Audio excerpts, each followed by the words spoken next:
මහාචාර්ය පූජ්‍ය මැදගොඩ අබේතිස්ස හිමිපාණන් වහන්සේ ප්‍රදාන වැඩමවා වදාළ අති ගෞරවනීය වන්දනීය පූජනීය මහා සංඝරත්නයේ අවසරයි. ඒ වගේම ගෞරවනීය ඉස්ලාම් පූජකතුමනි ඔබතුමන්ගේ අවසරයි. මේ අවස්ථාවට අපේ ආරාධනාව පරිදි සැපැමිණි සාහිත්‍ය ශූරී ආචාර්ය ගුණදාස අමරසේකර විද්වතානන් ප්‍රමුඛ ඒ වගේම දේශීය ජාතික ව්‍යාපාරයේ මාලේකම් වෛද්‍ය වසන්ත බණ්ඩාර මැතිතුමන් ප්‍රදාන සියලුම විද්වතුනි වෘත්තිකේනි ඒ වගේම ජාතික නිදහස් පෙරමුණේ නියෝජිත සමුළුවට සහභාගී වන ඒ දිස්ත්‍රික් පදනමින් අපි ඉතා සීමිතව තෝරාගත් නියෝජිත සමාජිකාවනි ඒ වගේම මගේ වේදිකාවේ ඉන්න ජාතික නිදහස් පෙරමුණෙන් මෙවර කොළඹ දිස්ත්‍රික්කයේ ඇතුළු දිස්ත්‍රික්ක 12කට තරඟ වදින අපේක්ෂකයන් දෙතුන් දිනක වුන් දිස්ත්‍රික්කවල යොදාගත් කටයුතු නිසා පැමිණීමට නොහැකි වෙලා තිබෙනවා. ඒ නිසා ආදේශක තුන් දිනක් ඉන්නවා. ඒ තුන් දිනාගේ පින්තූර මතක තියාගන්න අවශ්‍ය නැහැ. මේ කොමුණත් ඒ අපේ දිස්ත්‍රික්ක 12න් තරඟ වදින අපේ සියලුම දිස්ත්‍රික්ක 12න් සහ ජාතික ලයිස්තුවේ ඉන්න අපේ සියලුම අපේක්ෂක සහෝදරවරුනි ඔබ සියලු දෙනාගෙන් අවසරයි.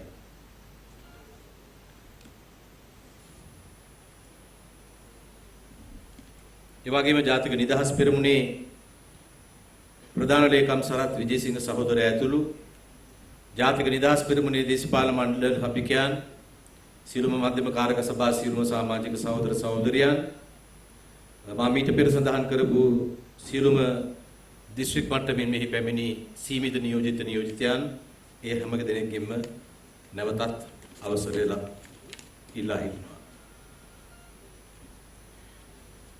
අපි අද ජීවත් වෙන්නේ අපේ හාමුදුරුවනේ ජනාධිපතිවරණයේ පැවතිච්ච කාලේ පැවතිච්ච ලෝකයේ නෙවෙයි. ජනාධිපතිවරණයේ පැවතිච්ච කාලේ පැවතිච්ච ලෝකය නිදහසේ ගුවන් ගමන් එහෙට මෙහෙට ගිය නිදහසේ මිනිස්සු තමන්ගේ ඇති නැති හැකියාවට අනුව ජීවත් වෙච්ච නිදහසේ ආර්ථිකයන් විවිධ අර්බුද ඇතුළේ හෝ නැතුව හෝ පැවතිච්ච බටහිර සමාජයේ බටහිර ලෝකයේ බලවත් භාවය පිළිබඳ ප්‍රවෘත්ති වලින් මාධ්‍ය හා සමාජ මාධ්‍ය පිරවිච්ච ඔවුන්ගේ සමත් භාවය පිළිබඳ ප්‍රවෘත්ති වලින් අපේ කම් පිරිච්ච ඒ වගේම ලෝකය ඒක කේන්ද්‍රීය ලෝකයක් බවට පත් වී තිබිච්ච ඒ ඒක ද්‍රවීය ලෝකය ද්විද්‍රවීය ලෝකයක් බවට පත් කරන්න චීනය ඇතුළු රුසියාව ඇතුළු රටවල් උත්සාහ කරමින් හිටිය ජනාධිපතිවරණය වන විට පැවතුනේ එවැනි ලෝකයක්. අපේ භික්ෂුන් වහන්සේලාට ගෞරවනීය ස්වාමින් වහන්සේලාට මාස 2කට 3කට පාරක් අඩුතරමේ වෙනත් රටක ධර්මදේශනාවකට ආරාධනාවක් ලැබෙන ලෝකයක්. ඒ වගේම සංචාරක ව්‍යාපාරකේ සංචාරකයන්ගෙන් අපේ සංචාරක හෝටල් සැලකිය යුතු වශයෙන් පිළිලා තිබිච්ච ලෝකයක්. අපේ සාමාන්‍ය දෛනික ආදායම් මාර්ග පවත්වාගෙන යන්න පුළුවන් යථාර්ථයක් තිබිච්ච ලෝකයක්. සහරාන්ලා ඊට කලින් මේ මහා මිනිමරු ප්‍රහාරය එල්ල කළත් සිංහල දෙමළ මුස්ලිම් මිනිස්සු එකිනෙකා මරාගන්නේ නැතුව ඒ වේදනාකාරී සිද්ධිය දරාගත්තු රටක් දරාගත්තු සමාජයක්. බෞද්ධ සංස්කෘතියෙන් ලැබිච්ච ඒ ගුණය ඔප්පු කරලා පෙන්නපු අවස්ථාවක්. ඒ වගේම අති උතුම් කාඩිනල්තුමන් ඇතුළු ඒ කතෝලික සභාව ඒ අවස්ථාවේදී විශිෂ්ට භූමිකාව ඉටු කරලා ඒ වෙන්න ගිය ගිනිකන්ද නිවපු රටක්. මේ ඔක්කොම සාමාන්‍ය ලෝකයක් එතෙක් පැවතිච්ච ලෝකය. අපි ඉපදිච්ච දවසේ ඉඳන් පැවතිච්ච ලෝකය. මමයි බුදුනේ 1970 අවුරුද්දකින් 971 අප්‍රේල් අරගලය මන් දන්නේ නැහැ. නමුත් මගේ මතකයේ තියෙනවා 1970-77 කාලේ මැතිනිගේ ආණ්ඩුව මේ රටේ දේශීය නිෂ්පාදනය ප්‍රවර්ධනය කරලා ඇතැම් නිෂ්පාදන ආනයන සීමා පනවලා යම් පෝලිම් ඇති වෙච්ච කාලයක් මට මතකයි. ඒ කාලේ වාමාංශික ව්‍යාපාරයේ මුදල් ඇමතිවරු දේශීය කර්මාන්ත සහ නිෂ්පාදන වලට නැගී සිටීම සඳහා හිත කරවන ප්‍රතිපත්ති මත ආර්ථිකය මෙහෙවන්න ගිහිල්ලා අන්තිමට හාල් පොල්ල අර පොල්ල මේ පොල්ල කියලා මැතිනිගේ ආණ්ඩුව අවුරුදු 7ක් යනකොට ගමනාන්තයෙන් කෙලවර කරන්න පුළුවන් වුණා. එදා පැවතිච්ච ලෝකේ. මට මතකයි මම පාන්දර 5ට විතර අපේ තාත්තා ඇහැරුණා. තාත්තයි මා ඒ කැඳේ නිදාගන්නේ. තාත්තා මාව පාන්දර 5ට විතර ඇහැරුණා වෙන මොකටවත් නෙවෙයි පාන් පොලිමට යන්න. ඒ කාලේ අපිට ඉස්කෝලේට අඳින්න තිබුණේ මට මතක නෑ ඒ දෙනම ඒක ඇඳම් පුවක් පල්ලුනාම තියෙන ගඳ තියෙනවා. එහෙදුවම එහෙම ගඳක් තියෙනවා. එතකොට ඒක ඊට කලින් අපි විඳලා නැහැ. ඊට කලින් අපි විවෘත ආර්ථිකයක් කියලා එකක් විඳලා තිබ්බේ නැහැ. වෙළඳ පොළ ආර්ථිකයේ කියන එක අපි දැකලා තිබ්බේ නැහැ. අපි ඒක අත්විඳලා තිබ්බේ නැහැ. ජයවර්ධන මහත්තයා ඒ වෙළඳ පොළ ආර්ථිකයේ සීනිය මවලා ඒ සුරංගනා කතාව අපි ඉදිරිපිට දානකොට පාරම්පරික ශ්‍රී ලංකා නිදහස් පවුලක ඉපදිච්ච මගේ තාත්තා එදා ශ්‍රී ලංකාවකට ඡන්ද දුන්නා. මම හොඳටම දන්නවා තාත්තා දන්නේ නැහැ. අම්මා මට විතරයි කිව්වේ. අම්මා UMP රැස්වීමක් බලන්න ගිහිල්ලා අලියට ඡන්ද දුන්නා. තාත්තා හිටපු තැන ඉන්නත් තාත්තගේ සාමාන්‍ය තාත්තාගේ බලපෑමට සෑහෙන දුරට අම්මා අවනත වුණත් එදා අවනත වුණේ නැහැ. ඒකට හේතුව එදා ඒ වෙළඳ පොළ ආර්ථිකයේ ඇත්ත සහ බොරුව ඒක ඇතුලේ තියෙන අවස්ථා සහ අපට අහිමි වෙන දේවල් පිළිබඳ අත්දැකීම විඳලා තිබ්බේ නැහැ. දැන් මම චීනයේ ගිය වෙලාවෙ එක වෙලාවක ඇහුවා එහි රටේ මධ්‍යම කාරක සභිකයෙක්ගෙන් මම ඊයේ රූපවාහිනී නාලිකාවකදී මේ කතාව කිව්වා. සෝවියට් සංගමය වැටෙන්නත් චීනය රැකෙන්නත් මොකද්ද හේතුනේ කියලා. ඔහු තමන්ගේ අත් දෙක මෙහෙම දික් කළා මේ විදියට. මම ලෝකයේ මං අහපු ප්‍රශ්නයකට මම ලැබපු ලස්සනම උත්තරේ මෙහෙම අත් දෙක දික් කළා. අපි දෙගොල්ලම සමාජය මෙන්න මෙහෙම හිර කරගෙන හිටියේ. අපි දෙගොල්ලන්ටම ඓතිහාසික බලකිරීමක් ආවා මේක ලිහිල් කරන්න. ලිහිල් කරන්න. ඒ රාජ්‍යයේ හිර කරගෙන හිටපු සමාජය ලිහිල් කරන්න. අපි මෙහෙම ලිහිල් කරා. රුසියාව මෙහෙම ලිහිල් කරා. අපි මෙහෙම ලිහිල් කරපු හින්දා ලිහිල් කරපු සමාජය අපි අතේ රැඳුණා. රුසියාව මෙහෙම අනිත් අතට ලිහිල් කරපු හන්දා සෝවියට් යූනියන් එක වැටුණා. හැබැයි චීනේ Google නෑ, Facebook නෑ, WeChat තියෙනවා ඒගොල්ලොන්ගේ මේක. රුසියාවෙත් මට මතක නෑ ඒක WeChat වගේ නමක්. ඒ විදිහේ සමාජ ජාලාවක් තියෙනවා. ඔය Facebook නෑ. පුටින් මං හිතන්නේ පහු කාලිනව ඒ සමාගම මිලදී ගත්තා. මම නම් ඒක කිසි වරදක් දකින්නේ මේ මොකද සමාජ මාධ්‍ය විසින් තමයි අද ලෝකයේ ඉරණම තීරණය කරන්නේ. මම දේශපාලනය ඉගෙන ගත්තේ ගොඩක් දුරට අපේ හාමුදුරනේ ජනතා විමුක්ති පෙරමුණේ. ඒකට ගෞරවයක් වශයෙන් මම කියනවා මම ඒක කියන්න ඕනේ නැත්තම් මම ගුණමකුවෙක් වෙනවා. හැබැයි ඒකෙන් පිටිනුත් මම ගොඩක් දේවල් ඉගෙනගෙන තියෙනවා. එකම දේ ඒකෙන් නෙවෙයි නමුත් ගොඩක් දේවල්. ඒකෙදි අපිට කියලා දුන්නා ඒකේ තියෙනවා මේ ප්‍රාදේශීය අධ්‍යාපන කඳවුර කියලා එකක් තියෙනවා දවස් 7යි. ජාතික අධ්‍යාපන කඳවුර කියලා තියෙනවා දවස් 14යි. මේකේ සාමාන්‍යයෙන් දෙන්නේ උදේට පොල් කට්ටකට මූණ හොද ගන්න. ඒ වතුර ටිකෙන් ඕන දත් මැද ගන්න අඟුරු කෑලි දෙන්නේ. වැසිකිළියක් තියෙනවා ලෝකේ තියෙන නරකම වැසිකිළිය. ඒ වැසිකිළියෙන් සෝදා ගැනීමට ලැබෙන්නේ ලෝකයේ දෙන අඩුම වතුර ප්‍රමාණය. මෙතන ඉන්නවා එහෙම ගිය අය. දැන් දින 7කට සාමාන්‍යයෙන් කවුරුත් වැඩි ෆුල් ටයිම් ආව නම් දින 7කට යනවා. අර 14කට යන්නේ ඒක නිකන් විශ්වවිද්‍යාලයට ගියා වගේ පොඩි ඩිග්‍රී ගන්නවා වගේ වැඩක් තමයි ජාතික අධ්‍යාපන කඳවුරට යන්නේ. මම ගියා ඔය මේ ගාල්ලේ වඳුරුම ප්‍රදේශයේ තමයි මං ගියේ ජාතික අධ්‍යාපන කඳවුර තිබුණේ. කොහොම හරි මට ඉතින්නේ මොකක් හරි තැන ලීක් වුණා කියලා ආරක්ෂක අංශ වලට 13ක් තිබ්බේ නෑ. 10 වෙනිදා පාන්දර කඳවුර විසුරුවා හැරියා. කොහොම හරි මෙන්න මේ අධ්‍යාපන කඳවුර වලදී අපිට ලැබිච්ච දර්ශනය, ඒකේ ගුණන දර්ශනය ඒ දර්ශනයේදී එක උගන්වන එකක් තමයි දේශපාලනයේදී ස්ථානගත වෙන විදිය ප්‍රශ්න හඳුන ගන්න විදිය. ඒකෙදී අඳිනවා වෘත්තයක්. ඒකේ තියෙනවා මධ්‍ය ලක්ෂ්‍යයක්. ප්‍රශ්න තියෙනවා අපි හිතමු 60ක්. සමාජ ආර්ථික ප්‍රශ්න දේශපාලන ප්‍රශ්න තියෙනවා 60ක්. ඒකේ තියෙන අභියෝගය තමයි මේ කේන්ද්‍රීය ප්‍රශ්නය මොකද්ද? අර වෘත්තයට මධ්‍ය ලක්ෂ්‍යයට එන ප්‍රශ්නය මොකද්ද? පරිධියේ ඒ කියන්නේ කවය වටේට එන ප්‍රශ්න ටික මොකක්ද?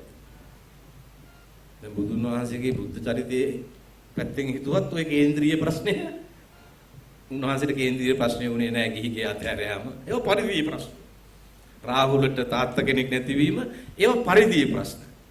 ඊළඟට රජමාලිගේ තාත්තට දෙමාපියන්ට ඇති වෙන දුක් වේදනාව ඒව පරිධියේ ප්‍රශ්න.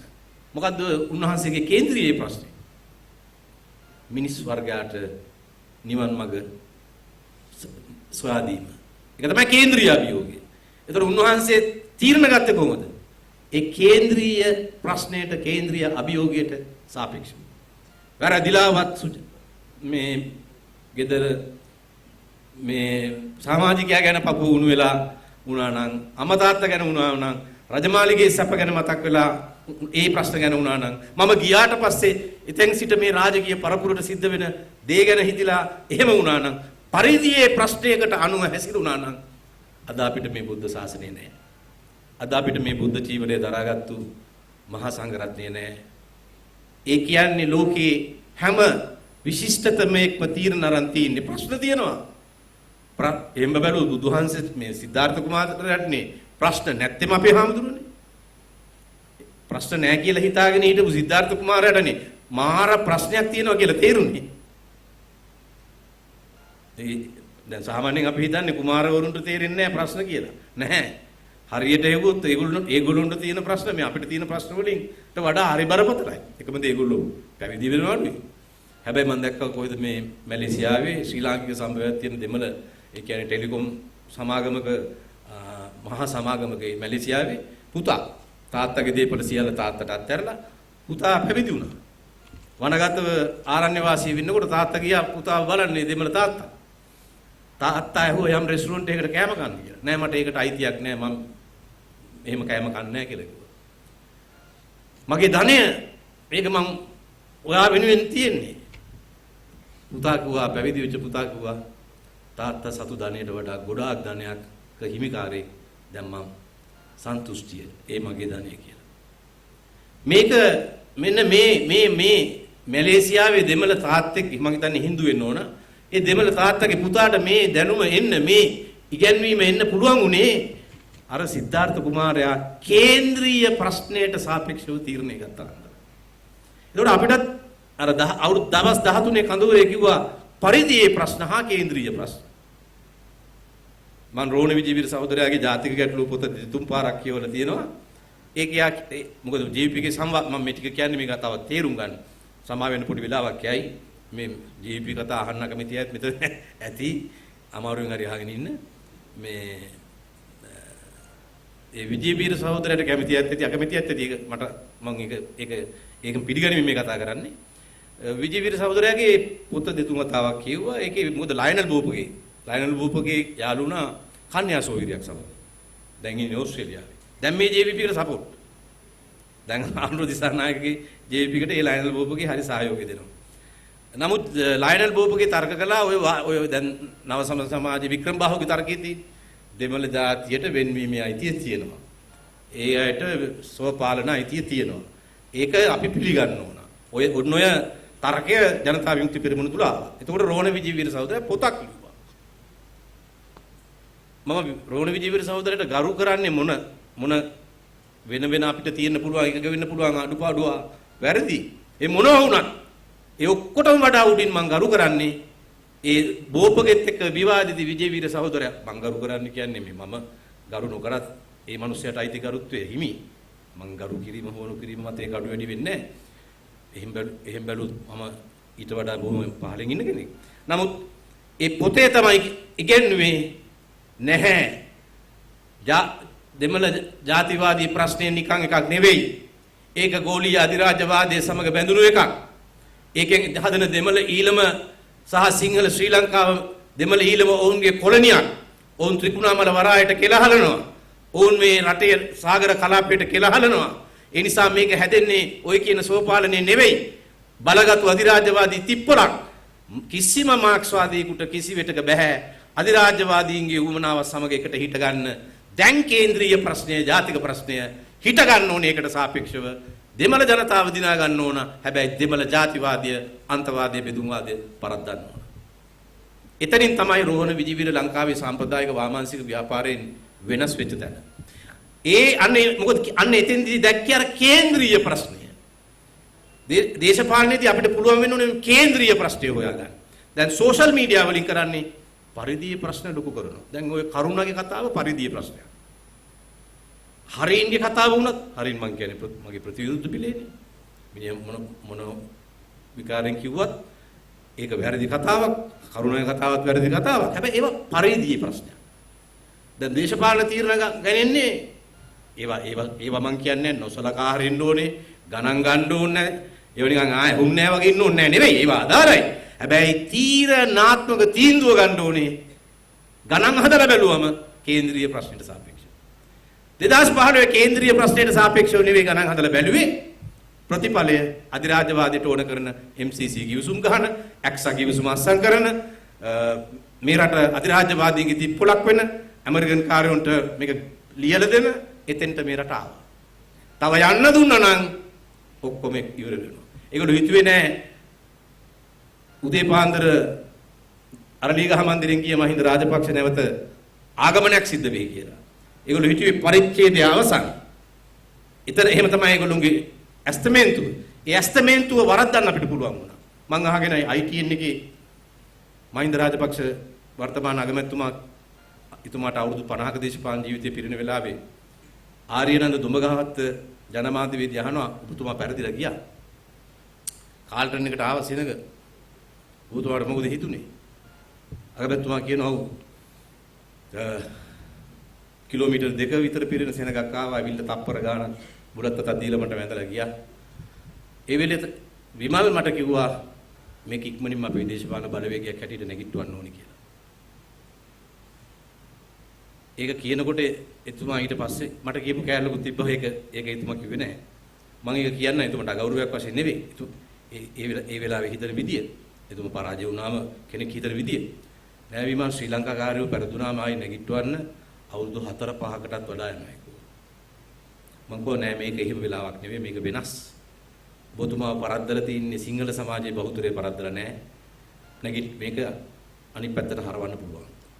වාසුදේව සහෝදරයත් දුන්නා ඒ මතයට සහයෝගය.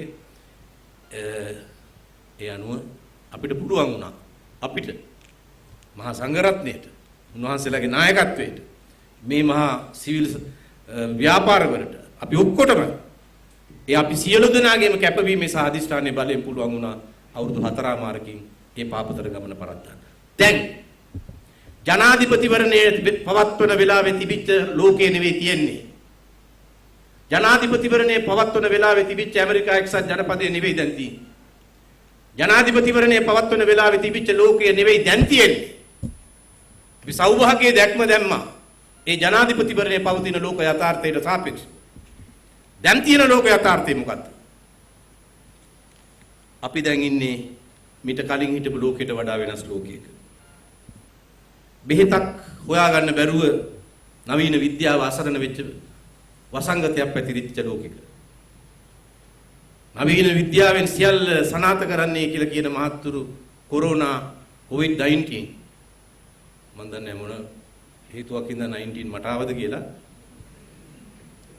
COVID-19 කියන වසංගතයට බෙහෙතක් හොයාගන්න බැරුව ලෝකයේ මහා විද්‍යාත්මී කියලා පැමිණීන් ලැබ් බස්සට වෙලා හොයමින් ඉන්න වෙලාව. පරීක්ෂණ මට්ටමේ තිබෙනවා කියනවා ඒ තාම එහෙම එකක් හරියට නැහැ. එතකොට බලන්න ඇමරිකාවේ නාවික හමුදා යාත්‍රාවක් මං හිතන්නේ ඉන්දු පැසිෆික් බලකායට අයිති වෙන්න ඕනේ. ඒක ගියා මං හිතන්නේ චීනයට අයත් දූපත් වගේක් තියෙනවා ඒ පැත්තට ගියා.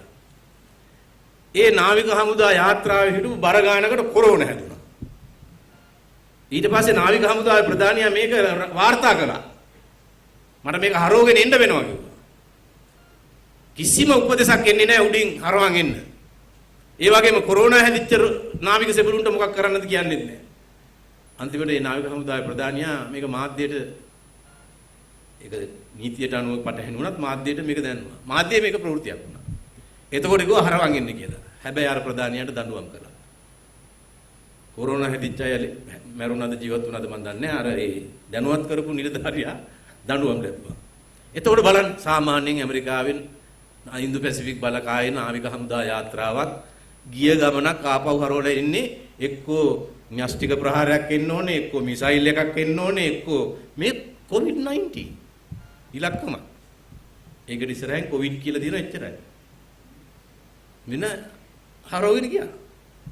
දැන් මේ අපිට පේනවා මහා ලොකු නවීන විද්‍යාව කොච්චර අසරණ වෙලාද. බුදුන් වහන්සේ අපේ මම බැලුවා අර මාපායට තනනිල්ල කියන පොත. ගාල්ලපැත්තේ ඉපදිච්ච මහත්තයෙක් බ්‍රිතාන්‍යයේ මං හිතන්නේ රැජිනකින් පදක්කම් පවාගත්තු මහත්තයෙක්. සුද්දා ලංකාවට එන කාලේ තරුණයෙක් හැටියට ජීවත් වෙච්ච කෙනෙක්. ඒ මාපායට තනනිල්ල කියන පොතේ මට මතක නැහැ එතුමගේ නම ගුණපාල කියලා වගේ නමක් එනවා එතුමගේ. එතුමා කියනවා එතුමගේ අම්මා නින්දට යන්න කලින් එතුමා කියන්නේ නින්දට යන්න කලින් අම්මා ඒ ගාථා ටික කියලා කරපු ප්‍රාර්ථනාව. දැන් මෙයා අම්මගේ ඇඳේ අනිත් පැත්තේ නිදාගන්නේ.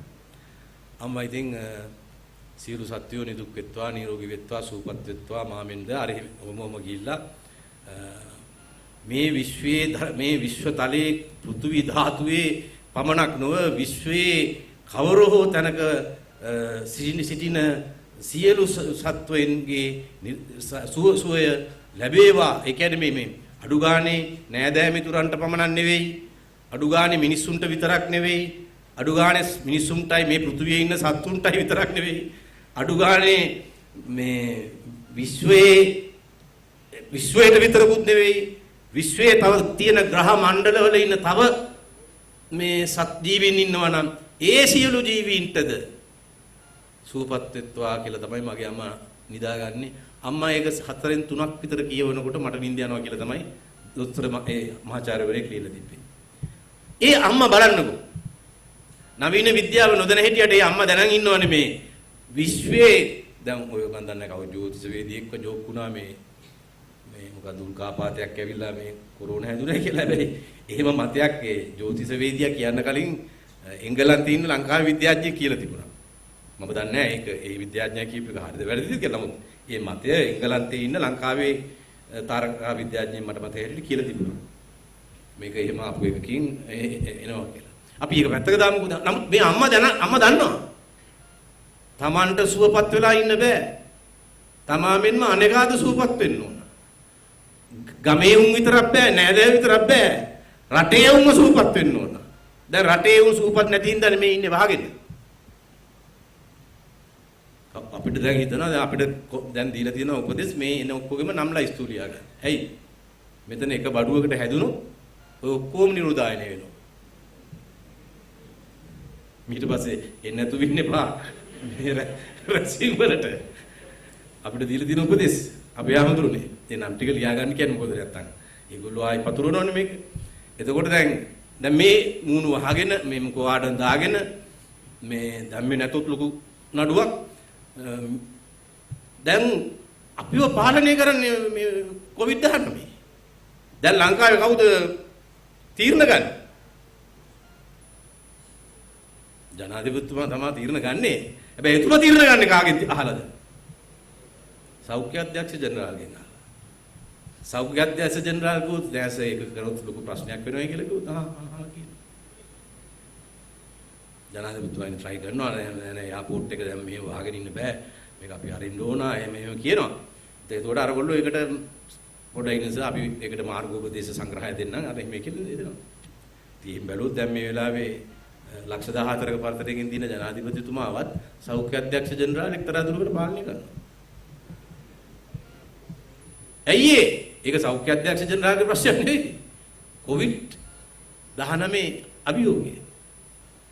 දැන් ඒ කියන්නේ මේ වසංගතයේ විසින් ලෝකයේ අර සමත් රාජ්‍යයන්, බලගතු රාජ්‍යයන්, අසමත් රාජ්‍යයන් කියන බෙදීම නැවත වෙනස් කළා තියෙනවා. දැන් මේ COVID-19ට මුහුණ දීම ආකාරය අනුව ඇමරිකා එක්සත් ජනපදයේ සමත් රාජ්‍යයක්ද? ට්‍රම්ප් මහත්තයා නියෝග කරනවා නිව්යෝර්ක් වහාම වසා දමන්න ලොක්ඩවුන් කරන්න. ඒ තියෙන ෆෙඩරල් ක්‍රමය. නිව්යෝර්ක් ආණ්ඩුකාරයා කියනවා ඔබගේ ප්‍රකාශය යුද්ධ ප්‍රකාශ කිරීමක්සේ සලකනවා කියලා. ලොක්ඩවුන් කරන්නේ. ලෝකෙට ලොක් කරලා නිව්යෝර්ක් වහගන්න බෑ. ඔන්න ෆෙඩරලිසම් වලින් ලැබිච්ච ප්‍රතිඵලය. චීනේම නැහැනේ. චීනේ මැදගතේ ඒ අර ඔය කියන ප්‍රාන්ත අරව මේවා තිබ්බට මැදගතයි. දැන් ඔය මුලින්ම හැදුනේ කොහෙද මේ වුහාන් ආයි පැය 24යි ඩෝන් ගාලා වැහුවා පාරවල වල පස් ගෙනල්ලා පිරෙව්වා. ඒ කියන්නේ හොරෙන්වත් මුකිකුටවත් යන්න බෑ. වැහුවා නම් වැහුවා. ඊට පස්සේ ස්පිරිතාලෙට එන්නේ නැති අයව ඇදගෙන ගියා. ඉතින් ගිහිල්ලා මුළු මහත් මානව සංහතිය වෙනුවෙන් ඒක කරන්න ඕන. එතකොට එතන මැදකට අතන මොකද නිව්යෝර්ක් වහගන්න බෑ. ට්‍රම්ප් මහත්තයාගේ නිලමැදුර වයිට් හවුස් එකේ ප්‍රාන්තයේ පාලනය කරන්න ආණ්ඩුකාරතුමිය කළු ජාතික කාන්තාව. වයිට් හවුස් එකේ ඉස්සරහා පාරේ කහ පාටින් ලියලා යනවා. හරිනම් මාර්ග නීතිනේ ඔය පාරවල ලියන්නේ. කළු ජාතිකවර අර සිද්ධියෙන් පස්සේ ලියලා යනවා මේ සුදු ආධිපත්‍යයට විරුද්ධ මහා සටන් පාඨයක්. ලොකු අකුරෙන්. අවසර දෙන්නේ කවුද? ප්‍රාන්තීය ආණ්ඩුකාරතුමිය. ට්‍රම්ප්ට කරන්න දෙයක් නැහැ.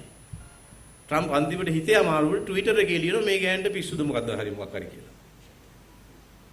එතකොට දැන් ඔන්න බලන්න මේ ලෝකයේ සමත් රාජ්‍ය. ඒ අතරේ ලෝකයේ දැන් සමත් රාජ්‍යය දැන් පෙළපාලි යනවා. ඊළඟට කොරෝනා දැන් කොච්චරද කියලා හොයාගන්න බෑ. සෞඛ්‍ය රක්ෂණේ නැති මිනිස්සු homeless people හැටියට පාලම් යටට වෙලා ඉන්නවා මැරෙනවා. කොරෝනා හැදිලා කියලා ලක්ෂණ තියෙනවා නම් කියනවා ගෙදරට වෙලා ඉන්න අමාරුම නම් විතරක් එන්න කියලා. රෝහල් වල ධාරිතාවේ ඉක්මවා ගිහිල්ලා නිදහස් සෞඛ්‍ය සේවය නැහැ. එතන තියෙන්නේ වෙළඳ පොළට තීරණය කරන්න ඉඩ දෙන අර්ථ ක්‍රමය. රාජ්‍ය කළ යුත්තේ පහසුකම් සැපයීම පමණි. සෞඛ්‍ය, අධ්‍යාපනය, ආහාරමය ඔය ඔක්කොම වෙළඳ පොළට සමාගම් වලට. ඒක රාජ්‍ය කරන්නේ ඒවට අවස්ථාව සැලසී. හැබැයි කොරෝනා ආවා වෙළඳපොළ පෞද්ගලික රෝහල් සූදානම්ද සල්ලිතියක් කාට නිකන් මේ බෙහෙත් පොවන. දැන් අපි ස්පිරිතාලේ චීන ජාතික කාන්තාවට නොමිලෙත් බෙහෙත් පොවල ඇරියනේ. දැන් මෙయ్య පෙරදාවට ඉන්දියාවේ කට්ටියක් ලංකාවේ වරාය හරහා යන්න ඒත් බඩු ටිකටත් හැදිලානේ. ඒගොල්ලෝගෙන් නම් සල්ලි ගන්නවා කියලා කිව්වා. මම දන්නේ ගණීද කියලා. ජර්මන් අර නැවේ හිටපු තරුණයා ලංකාවේ යාව ගන්නකොට ජර්මන් නෝන කෙනෙකුත් ගත්තානේ. එයාටත් නිකන් ප්‍රතිකාර කළේ. මේ නිදහස් සෞඛ්‍ය සේවයනේ. මේ නිදහස් සෞඛ්‍ය සේවය අපිට දුන්නේ අපේ රජවරුනේ. අපේ ලෝකේ පැරණිම ශල්‍ය කර්ම උපකරණ කට්ටලේ හම්බෙන්නේ මිහින්තලා රෝහලෙන්නේ. ලෝකේ පැරණිම රෝහල හම්බෙන්නේ එතනින්නේ. රජවරු පොයේ දවසේ ඇවිල්ලා ශල්‍ය කර්ම කරානේ. මේක මේ 48න් පස්සේ උරුමයක් නෙවෙයි. රජ කාලේ ඉඳලා තිබිච්ච නිදහස් සෞඛ්‍ය සේවය තමයි සුද්ධ දාලා ගියාට පස්සේ පවත්වගෙන යන්න උනේ. නිදහස් සෞඛ්‍ය සේවයේ ආව පවත්වගෙන යන්න හැබැයි නිදහස් අධ්‍යාපනය ආව ලොකු සටනක් කරලා කන්නංගර මහත්තයා. නිදහස් සෞඛ්‍ය සේවයට එහෙම ලොකු සටනක් තිබුණේ නෑ මොකද ඒක ඓතිහාසික උරුමයක් රජ කාලේ ධම්ම කරගෙන ආවා. රටවැසියාට නොමිලේ ප්‍රතිකාර කිරින්න ඕන. දැන් මේ අතර නිදහස් සෞඛ්‍ය සේවය නෑ. ඒතර දිනේ වෙළඳපොළ තරගනේ. ඊළඟට වෙළඳපොළට ඕන කරන මිනිහා නිපදවන්නේ. කවුද වෙළඳපොළ තරගණයට ඕන කරන මිනිහා? වෙළඳපොළ තරගණයට ඕන කරන මිනිහා කවුද? හරියට කිව්වොත් නරුමයා. අවුරුදු 16 18න් තරුණයා ගෙදරින් යනවා තරුණිය ගෙදරින් යනවා. අම්මා තාත්තා අතහරින. අම්මා මලා කියලා ආරංචි වුණාම මල් කලබක් එවනවා එන්නේ නැහැ. එන අයත් ඉන්නවා වැඩි හරියක් එන්නේ නැහැ. තාත්තා මැරුණා කියලා ආරංචි වුණා පුතා මල් කලබක් එවනවා. බලන්න එන්නෙම නැහැ එන්න අවශ්‍යම නැහැ. සමහර අම්මලා මැරෙන්නලා දවස් 7-8 ඉන්නවා ගෙදර තනියෙන් අල්ලපු ගෙදරට ගඳ ඇවිල්ලා තමයි 119 හරි මොකක් හරි ගහලා කියන්නේ මෙන්න මේ ගඳක් එනවා කියලා. දරුවෝ හොයලා බලන්නේ නැහැ. දුරකථන ඇමතුමක්වත් නැහැ. මානව සම්බන්ධතා වේලිලා තනි හුදකලා මානව සම්බන්ධතා. මානව සම්බන්ධතා නැහැ. දැන් ඇමරිකාවේ එහෙම උපන්දින පාටි එකක් තිබ්බොත් දැන් අපි හිතමුකෝ මෙතන ඉන්න කෙනෙක් ඇමරිකන් ජාතිකයෙක් කියලා. එයාගේ උපන්දිනේ. එයා යාගේ යාළුවන්ට ආරාධනා කරනවා අහවල් රෙස්ටුරන්ට් එකට එන්න මගේ උපන්දින සාදයට කියලා. යාළුවෝ ටික යනවා. මම දන්නේ නැති ලංකාවේ කෙකුත් ඉතින් එයා යාළුවෙක් ඇමරිකන් යාළුවෙක්. හැබැයි එයා ඊට කලින් උපන්දින පාටි වලට ගිහිල්ලා නැහැ. මේ යෝධයා ගියා ඉතින්. වැඩි සල්ලිත් නැහැ දවස්වල හිස් පර්ස් එක තියාගෙන ගියා. අර උපන්දිනේ අයිතිකාරයා කරන්නේ රෙස්ටුරන්ට් එක බුක් කරන එක විතරයි. එන යාළුවෝ උන් වියදම් කරලා බොනවා නම් බොන්න ඕන කනවා නම් කන්න ඕන. දැන් අපේ උපන්දින නම් අපිට එක උපන්දින පාටි එකක් දුන්නොත් බොන බීමේ හැටියට කන කෑමේ හැටියට ආයෙ අරුට උපන්දින එපා වෙනවනේ. අතන එහෙම නෙවෙයි. අතන එනගෙන වියදම් කරලා එක්ක කන්න ඕන නැත්තම් බොන්න. අන්න ඒ බලන්න. ඒ අර වෙළඳපොළ තරගණයට හදපු මිනිහා. වෙළඳපොළ ඒ අසිෂ්ට වෙළඳපොළ තරගණයට හදපු මිනිහා. ඒ මිනිහා එතන ඉන්නේ. ඒ මිනිහට බෑ දවස් 14ක් ගෙදර ඉන්න. ඇමරිකාවේ ඒක තමයි කොල්ල ලොක්ඩවුන් අරපල්ලා අපිට පබ් එකට යන්න දීපල්ලා අපිට ජොගින් යන්න දීපල්ලා අපිට ක්ලබ් එකට යන්න දීපල්ලා අපිට ඉන්න බෑ මෙහෙම කියලා. ට්‍රම්ප් මහත්තයත් කියනවා ඒ තරුණයන්ගේ සටන් පාටත් එක මාත් එකගයි කියලා. මොකද එයා වැඳලා ඉන්නේ බොහොම තරුණ කාන්තාවක් ඉඳ වෙන්නේ නැති. මේ මන් දන්නේ එහෙමයි කියලා. මොකද්ද ඒ වියලු ඒ අපි නම් දීයනේ ප්‍රශ්න ඇති වෙන්නේ නැති පොඩි ප්‍රශ්න මේ ගෙවල්ල තුලේ නමුත් සමස්තයක් හැටියට අන්තිමට නිකන් එළියට එන කම්මැලි වෙන සයිස් එකකට ආවනේ 130ට එන්න කිව්වම තුන් 130ට වැටෙන්නේ නැතුව මගාරින්න බලනවා අර 60ට අයිති වෙන්න හදනවා එහෙමනේ උනේ නිකන් මේක නිකන් ළමයි ටික ගෙදර හිටියා අම්මා තාත්තා ගෙදර හිටියා මේක ඇතුලේ වෙනද නොලබපු ඊට පස්සේ කෑම වෙනවා දැන් කඩුවෙල නගර සභාවේ මට සති දෙකක් යනකොට වාර්තා වුණා අපේ හඳුරන්නේ කාර්යාල වහලා හෝටල් වහලා ගෙවල් විතරයි ඉන්නේ වෙනදට වඩා ඒකේ අපි කඩුවෙල කොහොමද කුණු ගොඩ ගහන්නේ ආහාරමය අපද්‍රව්‍ය වෙනම අපි එකතු කරන්නේ ඒවා කොම්පෝස්ට් හදනවා ඒ නිසා අපි දන්නවා සාමාන්‍යයෙන් එන ආහාරමය අපද්‍රව්‍ය ප්‍රමාණය කොච්චරද කියලා ටොන් 2ක් වැඩි පළවෙනි සති දෙක ඇතුළත ආහාරමය අපද්‍රව්‍ය ටොන් 2ක් වැඩි පළවෙනි සති දෙක ඇතුළත තියෙන අය වෙන්නේ නැති ඉතින් නැති අය එහෙම නැතිව ඇති හැබැයි තියෙන අය දරුවෝ එක්ක කෑව දැන් සමහර දරුවන්ට මේ පරණ ඉස්සෙල්ලා දැන් ඇඳන් ගිය ඇඳන් යන්න බෑ මේ දැන් ආ ඉස්කෝලේ පටන් ගත්තම උට අලුත් ඇඳුමක් මහාන් වෙලා තියෙනවා මේක මහත් වෙලා එතකොට දැන් අපි ඒකට හුරු වෙනවා ඇයි මේක පෞල කේන්ද්‍රීය සමාජයක් පුද්ගල කේන්ද්‍රීය සමාජයක් නෙවෙයි අපේ හාමුදුරුවෝ වෙන්නේ මන කියන්නේ පවුල තියාගන්න. බටහිර රටවල වල NGO එනවා නීති හදනවා පවුල කඩන්න. ගෘහස්ත හිංසනය කියලා මේ පරුෂ වචනින් බැන්නත් පොලිසිය පැමිණිලා දාලා ඕනනම් ඩියෝස් වෙන්න පුළුවන්. හොඳ වෙලාවට අපේ කාන්තාව වැඩි යෝග දන්නේ මේ නීති තිබ්බට නීති ගැන දන්නේ නැති අයනේ අපි වැඩි. හැබැයි පුළුවන් මේ නීති ආවේ මේක කඩන්න. මේ පවුල කියන එක කඩන්න. මොන අවුල් තිබ්බත් මේක තියාගෙන යන්න නේ බලන්න හැමෝම උපරිම ඉම දක්වා තියාගෙන යන්න බලන්න ඒකනේ අපේ ක්‍රමේ දැන් ඒ නිසා අපි මේකට ඔරොත්තු දෙනවා අපි මේකට මුහුණ දෙන විදිය වෙනස් ඇමරිකන් කාරයට බෑ නියෝ ලිබරලිසම් ආර්ථික මොඩලය ඒ දේශපාලන ක්‍රමය ෆෙඩරල් ක්‍රමය ඒ ජීවන ක්‍රමය මම දැක සමාජ මාධ්‍යවල තාත්තා කෙනෙක් ලංකාවේ එයාගේ කතාවක් පෙට්‍රල් ෂෙඩ් එකක ලංකාවේ පුතෙක් ඔගොල්ලෝ කියවලා ඇති පෙට්‍රල් ෂෙඩ් එකක තෙල් ගහනකොට වයසක මිනිහෙක් ඇවිල්ලා කීයක් හරි අතපානවා එයා හෝම්ලස් පීපල් ඒ හිඟන්නු නැහැ ඉන්නේ හෝම්ලස් පීපල් ඒක හරි ලස්සනයි වචනේ හිඟන්නු ඉන්නේ අපි වගේ රටවල දැන් අපේ රටේ හිඟන්නොන්ට හෝම් තියෙනවා උන් සමහරුන් කෝච්චියේ හිඟා කාලා හොඳ කුරුණෑගල පැත්තේ හොඳ ලක්ෂ 20ක තියෙන ගේකුත් හදාගෙන දරුවොත් හොඳට ඉස්කෝලේ යවන එහෙම හිඟන්නු ඉන්නවා ඒගොල්ලෝ හෝම්ලස් කියන්නත් බෑ හැබැයි ඒ හෝම්ලස් හිඟන්නු නැහැ මේ මිනිස්සු ඇවිල්ලා අතපානවා මෙයා පළවෙනි දවස් දෙන්නේ නැහැ දෙවෙනි දවස් දෙන්නේ නැහැ තුන්වෙනි දවස් දෙන්නේ නැහැ හතරවෙනි දවසේ යා පොඩි මොකක් හරි මාටියා පාරක් ගහනවා ෂෙඩ් එකකින් ලංකාවේ මිනිස්සයා එයා මේක කියනවා මම එහෙම පොඩි ගාණක් හොයාගත්තා මං හිතුවා ඒකෙන් මොකක් පොඩි පවක් කියලා හිතෙන්නේ නැතිනේ මෙහෙන් ගිය බඩුවක් නේ ඒකෙන් කොටහක් අරයට දෙනවා දුන්නම ඒ වයසක මිනිස්සයා අහනවා ඔයා ලංකාවේ කෙනෙක්ද කියලා මෙයා කියනවා ඔව් කියලා වයසක මිනිස්සයා ලංකාවේ කෙනෙක් කියලා තව කෙනෙකුට හිතෙන්නේ නැහැ ටිකක් යුරෝපා මුණක් තියෙන්නේ.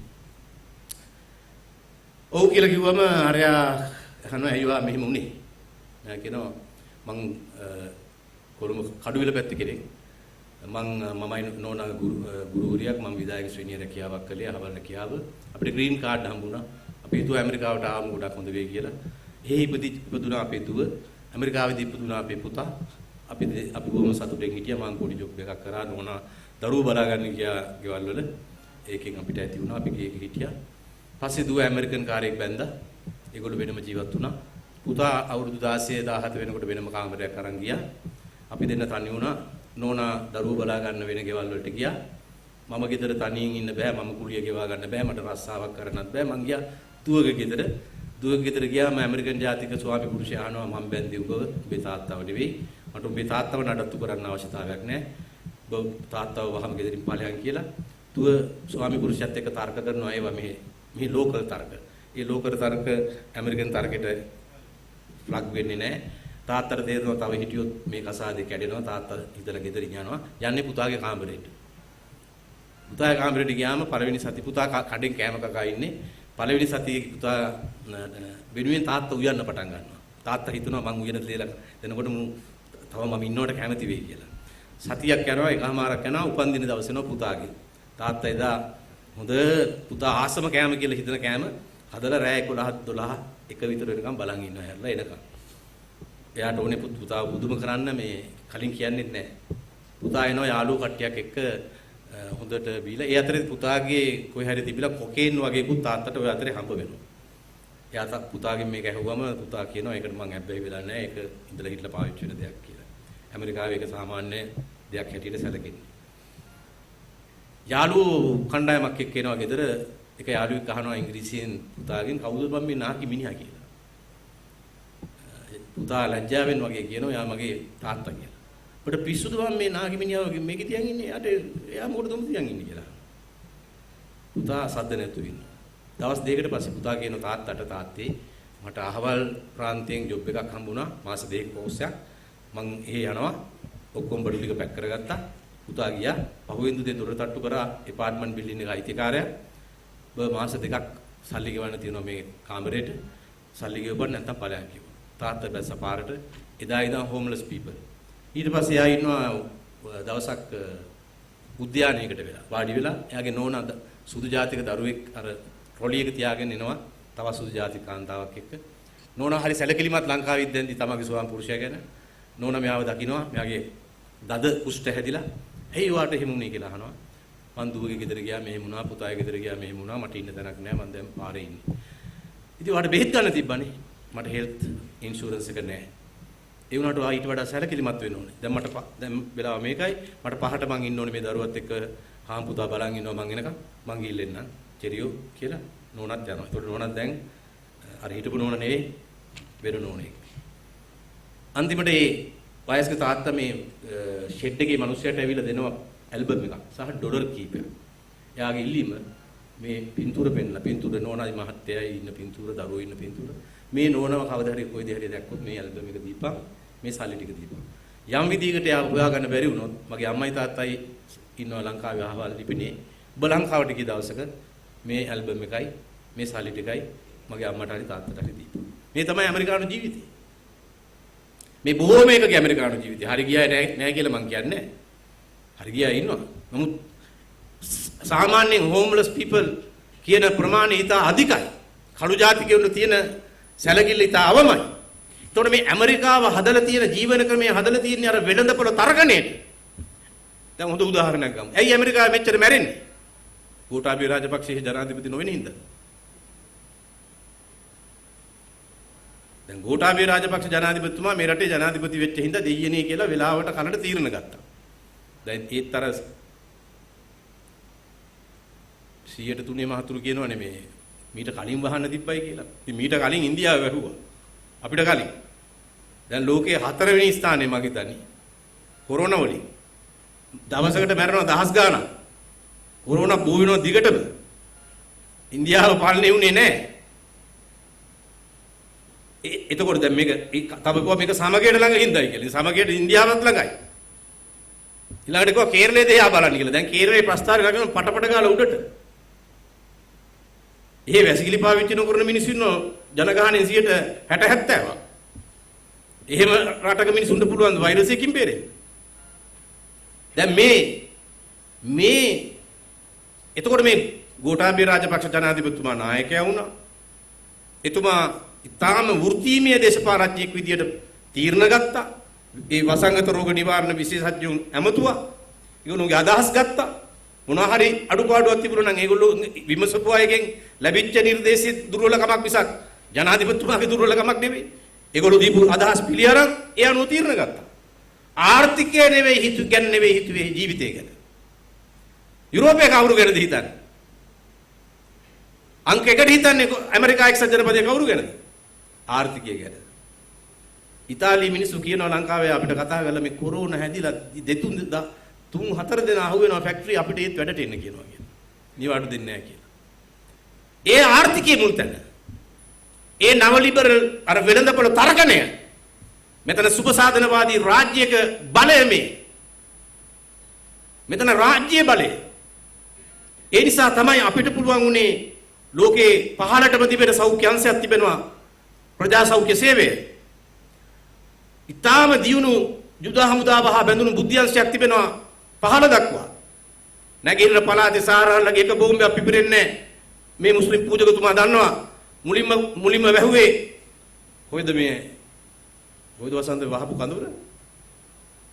CID එක ගිහිල්ලා නැගින්න පළාත බැලුවේ බුද්ධ්‍යංශ වලින්.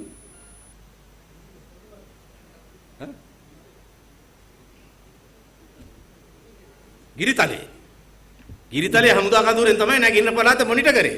ඔය ඔක්කොම දිහා බලාගෙන හිටියේ සැටලයිට් එකෙන් බලන් ඉන්නවා. ඒ කඳවුර තමයි මුලින්ම වැහුවේ. CID එක ගිහිල්ලා. ඒ කඳවුරේ ෆයිල් ටික තමයි මුලින්ම ඔය ශානි අබේසේ කරලා අතට ගත්තේ. ඒතර මේ මහා බුද්ධ්‍යංශයට වුණ පනාවා. දෙඩෙක් අහුණාම පැය 3ක් ඇතුළත පළවෙනි සම්බන්ධතා ජාලය, දෙවෙනි සම්බන්ධතා ජාලය, තුන්වෙනි සම්බන්ධතා ජාලය ඔක්කොම හොයාගත්තා. ඒවා හොයනකොට ඉතින් අනවශ්‍යවත් එහෙම මෙන් අහුවෙන්නේ නැති ඉතින් ඒකට කරන්න දෙයක් නැහැ. නමුත් ඔක්කොම හොයාගත්තා. හොයාගත්තු අය ලෝකේ එකම රට නිරෝධායනය කරා. සල්ලි වේදම් කරා ආණ්ඩුවෙන්. ආමියකේ සල්ලි. ආමියකේ සෙබලට කන්න තියෙන කැම ටික දුන්නා. මුල් දවස්වල ආපු අයියලා VIP ට්‍රීට්මන්ට් ඉල්ලුවා. පස්සේ ඒගොල්ලොම හොටු පෙරාගෙන අඬන්න ගියා. අපිට මාර විදියට සැලකුවා දෙයනේ හිතා ගන්න බෑ කියලා. දැන් එතකොට ඒ අපේ ක්‍රමේ ඒ තමයි අපේ ක්‍රමේ මේ බෞද්ධ සංස්කෘතියෙන් අපට දීපු ඒ වගේම අපි පවත්වාගෙන ආපු මොන අඩුපාඩුකම් මැද්දේ වුණත් ඒකීය රාජ්‍යයක් අපි පවත්වාගෙන ඇවිල්ලා තියෙනවා. දැන් හිතන්නකෝ මේක ෆෙඩරල් වෙලා තිබ්බනම් වෙන්න තිබිච්ච නැස්පැත්තිය කොහොමද කියලා. එහෙනම් උතුරේ ආණ්ඩුකාරයා කවුද මේ දැන් නම් ආණ්ඩුකාරයෝනේ අපි දුම් පළාත් සභාව තිබ්බනම් විග්නේශ්වර මහත්තයා කියනවා ඉන්දියාවේ ඉන්න ඔක්කොටම ටික ලංකාවට එන්න කියලා. නවත්තන්නද? එක එක පළාත්වල එක එක විදියට කොරෝනා මර්ධනය කරන්න කියලා මේක කොරෝනා තිප්පලක් බවට ക്ഷേම භූමියක් බවට පත් වෙනවා. ඒක වෙන්න දුන්නේ නැති හින්දා අන්න බලන්න මධ්‍යගත රාජ්‍ය ශක්තිමත් රාජ්‍ය දුර්වල කරපු තැන් තියෙනවා. නමුත් සාපේක්ෂව ශක්තිමත්. දුර්වල කරපු තැන් නැති කරන්න ඕන. ඒත් සාපේක්ෂව ශක්තිමත්. බුද්ධ්‍යංශ ශක්තිමත්. ආරක්ෂක හමුදා ශක්තිමත්. සෞඛ්‍ය සේවය ශක්තිමත්. ප්‍රජා සෞඛ්‍ය සේවය ශක්තිමත්. ඒ ශක්තිය තමයි එක හේතුවක් අපිව රැක්කේ. අනිත් තව හේතු තියෙනවා. ලෝකේ හොඳම සෞඛ්‍ය සේවය තියෙන රටවල මහා විශාල ගණන් මැරෙනවනේ. බ්‍රසීලයේ සොහොන් පිට්ටනියක් නේ. බ්‍රසීලයේ සොහොන් වල වලලන්නේ නව ලිබරල් වාදී ජීවන රටාව. ආර්ථික ක්‍රමය, වෙළඳපොළ ආර්ථික ක්‍රමය. එතකොට එහෙම වෙන්නයි මෙහි මේ රෝගින් දැන් කීයද මැරිච්ච අය 10යි නේ. 11යි. 11යි. මම දැන් ටීවී බලන්නේ අර එකම ටිකනේ යන්නේ මේ. රවුමක් එනවා, කෑලි වැටෙනවා. එකම ටික හින්දා වැඩි බැලෙන්නේ. ඒ අතර ඉතින් වැඩි මොනොත් ඔය CC කැමරාවකින් කවුරු හරි මරපු එකක් එහෙම නැත්නම් ඇක්සිඩන්ට් එකක් වෙච්ච එකක් ඕකක් වෙන්න ඕන. දැන් අපි දැම්මා ඉතිහාසයේ පළවෙනි වතාවට එප්පාවල පොහොර සමාගමෙන් අපේ හාමුදුරනේ එප්පාවල පොහොර කියලා බ්‍රෑන්ඩ් නේම් එකකින් පොහොර පැකට් එකක් දැම්මා. ඒ මොකටද මේ ඕගනික් කාබනික පොහොර වලට ෆොස්ෆේට් එකතු කරාම නියම ප්‍රතිඵල ගන්න පුළුවන්. නැත්තම් ප්‍රතිඵල එන්නේ නැහැ හරි ප්‍රතිඵල. ඉතින් මේකට මාධ්‍ය සාකච්ඡාවක් තිබ්බා. ඒක අහලා මෙතන ඉන්නවා මේ මාධ්‍යවේදී. ඒක අහලා ඊට පස්සේ මම ඉලදාරින්ට යන්නකෝ මේගොල්ලෝ වෙන ප්‍රශ්න අහනකොට වෙන ප්‍රශ්න ඇහුවා. කරුණ ගැන කියපු ඒවා, හරින් ප්‍රනාන්දු ගැන කියපු ඒවා අන්න ඒවා ගියා. එප්පාවල ෆොස්ෆේට් කියලා පොහොර එකක් දැම්මයි කියලා දැන් මෙලෝ බල්ලෙක් දන්නේ නැහැ. ඒක අපේ රටේ ජනමාධ්‍ය කලාවේ අවශේෂ, ඒ කියන්නේ පරිධියේ ප්‍රවෘත්තියක්වත් නෙවෙයි. අර කියන්නේ රටවටා මොකද්ද කියලාත් කරනවනේ. ඒ රටවටා යන මගුලකුත් නෙවෙයි ඒක. එහෙම එකකුත් නෙවෙයි. ඒ අතුරු කතාවක්. දැන් අපි දැන් අර එච්චර මැරෙන්නයි මෙහෙ මේ ගානට බේරෙන්නයි කොහොමද? ජනගහනයට සාපේක්ෂව රෝගීන් සංඛ්‍යාව අවමයි. නේවි එකේ හැදුනේ නැත්තම් මීට ගොඩක් කාලෙකින් අපි මේකෙන් එළියට ඇවිල්ලා. නේවි එකෙත් එක නේවි රණවිරුවෙක් මැරුණේ නැහැ. සමහරු දවස් 3න් කොවිඩ් නෙගටිව් වෙලා ගෙදර ගියා. මොකද්ද මේ හේතුව? මොකද්ද හේතුව?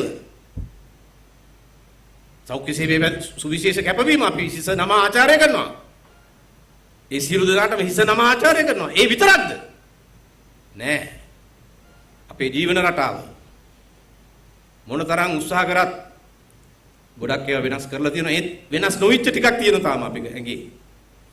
අපේ අම්මලා අපිට කිරි දුන්නම මන් දන්නේ මට නම් දුන්නා අවුරුදු 4කට වඩා. මාගෙන් කිරි බොන එක නවත්ත ගන්න බැරි වෙලා ඊට පස්සේ තිත්ත මොනවාදක් ගෑවා. ඒත් මං අතෑරියේ නෑ. ඒ තව කුමාරි මාස ගාණක් ඒත් බිව්වා. සාමාන්‍යයෙන් මෙතන ඉන්න ඕනම කෙනෙක් වැඩි හිටි කෙනෙක් අඩුම අවුරුදු 4 මං හිතන්නේ. මතකයිද අපේ හාමුදුරනේ? මට මතකයි මං ඉස්කෝලේ යන කාලේ දැන්වීමක් ගියා රූපවාහිනියේ මවක් සති 5ක් පමණක් මව් කිරි දීම සෑහේ කියලා. එහෙම දැන්වීමක් ගියා. අර ওই පුංචි පවුල රත්තරන් කියන කාලෙම තමයි දැන්වීම ගියේ. මොකද සති 5න් අපේ අම්මලා මව් කිරි දීම නවත්තන්නේ. එතකොට අර මේ නවසීලන්තේ කිරිපිටි මේ එක දරුවගේ කටට ගහන. දැන් ඇමරිකාවේ අම්මලා මව් කිරි දෙන්නේ කොච්චර කාලද? සමහරු සතියයි. වැඩිමුණුත් මාසෙයි. අහම්බෙන් ඇති මාස දෙකක් තුනක් දෙන. සහ ඒගොල්ලෝගේ ජීවන රටාවේ තියෙන ඒ ස්වභාවය නිසා දෙන්න බෑ. මට ලංකාවේ කෙනෙක් කිව්වා එහෙ තියනවලු මව් කිරි දෙන ඒ මොකක්ද ඒකට කියන්නේ බෝතලේ. ඒකේ දැන් නැණින් ඉන්නේ වැඩ කරන නෝන. එයා අර ට්‍රොලිය දාලා දරුවට මේක ගහලා යනවලු. ඉවරුණාම එලාම් එකක් වදිනවලු. එලාම් එක වැදිච්ච ගමන් වැඩ කරන නෝන ඇවිල්ලා ටක් ගාලා දරුවේ කටින් ගන්නවලු. එලාම් එක උනේ ඇයි? දරුවා ගැන බලන්නේ නැහැ. අපේ අම්මා එහෙමද? මෙහෙම තියාගෙන කවියකුත් කියාගෙන එක්ක පිරිත්තියකුත් අහන්නේ දීගෙන මේ නලව දරුවට අන්තිම ටිකේ කිරි බිබී නිඳ යනවා.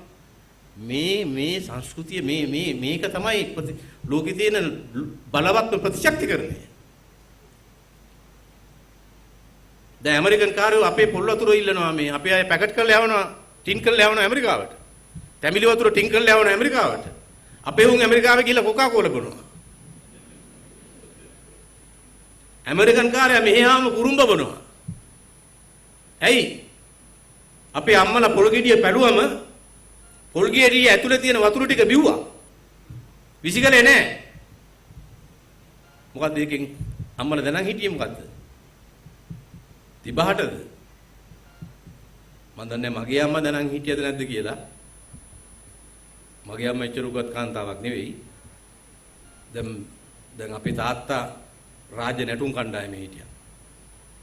බණ්ඩාරනායක මහත්තයා ආණ්ඩුව හැදුවම ওই පනිබාරද මහත්තයා මේ කේස් ප්‍රනාන්දු මහත්තයා වගේ ඒ කාලේ හිටියා. බණ්ඩාරනායක මහත්තයා අලුතෙන් රටවල් 30ක රාජ්‍යතාන්ත්‍රික සම්බන්ධතා හදාගත්තා. 30 ගානක. ඒතර රාජ්‍ය නැටුම් කණ්ඩායම මේ රටවල් 30 ගානට ඇරියා මිත්‍රත්වයේ තහවුරු කරගන්න. ඔය රුසියාවටත් ගියා අපේ හාමුදුරනේ. මට මුලින්ම රුසියාව ගැන නිකන් හොඳ සිතුවිල්ලක් ඇති කළේ අපේ තාත්තා. පුතේ එහෙ කාමරේ ඇරලා ගියත් බඩු කවුරුත් හොරට ගන්න නැහැ කිව්වා. මම බැලුවා ඒක මාර රටක් නේ.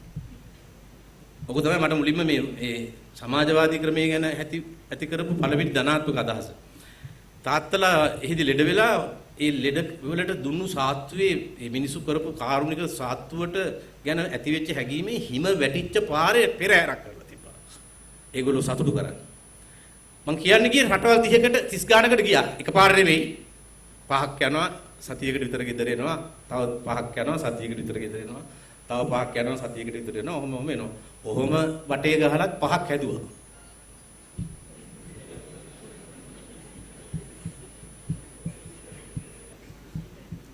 මං කල්පනා කරේ බුදුන් මේ බණ්ඩාරනායක මහත්තයාට පින් සිද්ධ වෙන අර රටවල් ටිකේ වටේ ගහන එක නොලැබුණා නම් කීයෙන් කෙලවර වෙයිද කියලා. මොකද හේතුව? හේතු ගොඩක් ඇති. එක හේතුවක් අර පොල් වතුර. වාගේ තියෙන ලෝකයේ දරුපල හැකියාව වැඩි වෙනවා. සඵලතාවය වැඩි වෙනවා. දැන් අලුත් ජෝඩු බඳිනවා ටික කාලයක් try කරනවා. ඊට පස්සේ ගංගා මෑණියෝ ගාවට යනවා. ඊට පස්සේ තා කවුරුරි මෑණියෙක් ගාවට යනවා. ඒගොල්ලෝ try කරනවා. හරියන්නේ නැත්නම් පිරිමියා කියනවා නෝනාගේ ප්‍රශ්නයක්, නෝනා කියනවා පිරිමියාගේ ප්‍රශ්නයක්. පිරිමියාගේ පැත්තේ කට්ටිය නෝනාට වැඩේ දෙනවා, ඩිවෝස් වෙනවා. ඒ කාලේ එහෙම ප්‍රශ්නයක් තිබ්බේ නෑ. මම මේ කියන්නේ මහා ඈත කාලයක් නෙවෙයි. මාත් මේ පිටියට වැඩි වයස නෑ.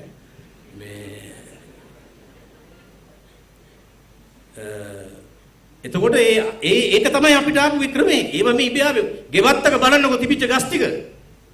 බිලිංග ගහ තිබ්බා. දැන් බිලිංග ගහ තියනවද?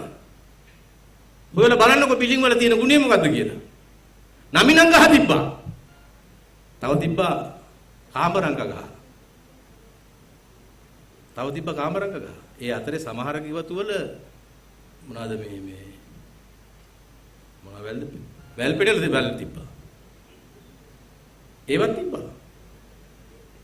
කවුරුවත් ඔය මේ එක එක ටැබ්ලට් හොයාගෙන ගියේ නෑ. එහෙම ප්‍රශ්නයක් තිබ්බේ නෑ අපි අහමුදුනේ. කිසිම ටැබ්ලට් එකක් ඕනුන්නේ නෑ. මේ සුභාදහම සියල්ල දීලා. අපේ මහා වෛද්‍ය දැනුමක්. ඒ දැනුම සියල්ල හොයාගෙන ඉවරයි. තියෙන්නේ පගා කරගන්න. මෙච්චර දෙයක් මෙච්චර මහා උරුමයක්. ලෝකේ පළවෙනි කණ්ණාඩිය හැදුවේ අපි ඇස් කණ්ණාඩිය. දියතරිප්පු කණ්ණාඩිය. ඒ પરම්පරාවේ අවසන් පුරුක මෙන්න මේක නැති වෙන්න යනවා ඒගොම මම ගිහිල්ලා ගමන වෙනම ගොඩනැගිල්ලක් හදලා දීලා අපේ හාමුදුරනේ තරුණියෝ දෙන්න ඒක ඉගෙන ගන්න නැහැ. මොකද තාත්තර මෙහෙම කරකෝ එකක් හදන්නේ. මාසයක් යනවා ඒක කණ්ණාඩියක් හදන්න.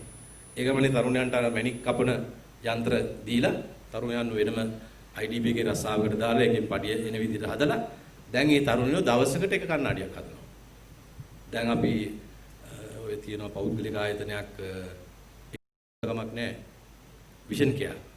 ඒ ආයතනේ බාරගත්තා ඇනොම් ගන්න මේගොල්ලෝ ඇනොම් ආපුවම හදලා දෙනවා. එතකොට ඒකෙන් ඇහැට සිසිලක් ලැබෙනවා සහ දීර්ඝකාලීනව කණ්ණාඩිය පාවිච්චි කරන්න ඕන වෙන්නේ නැහැ.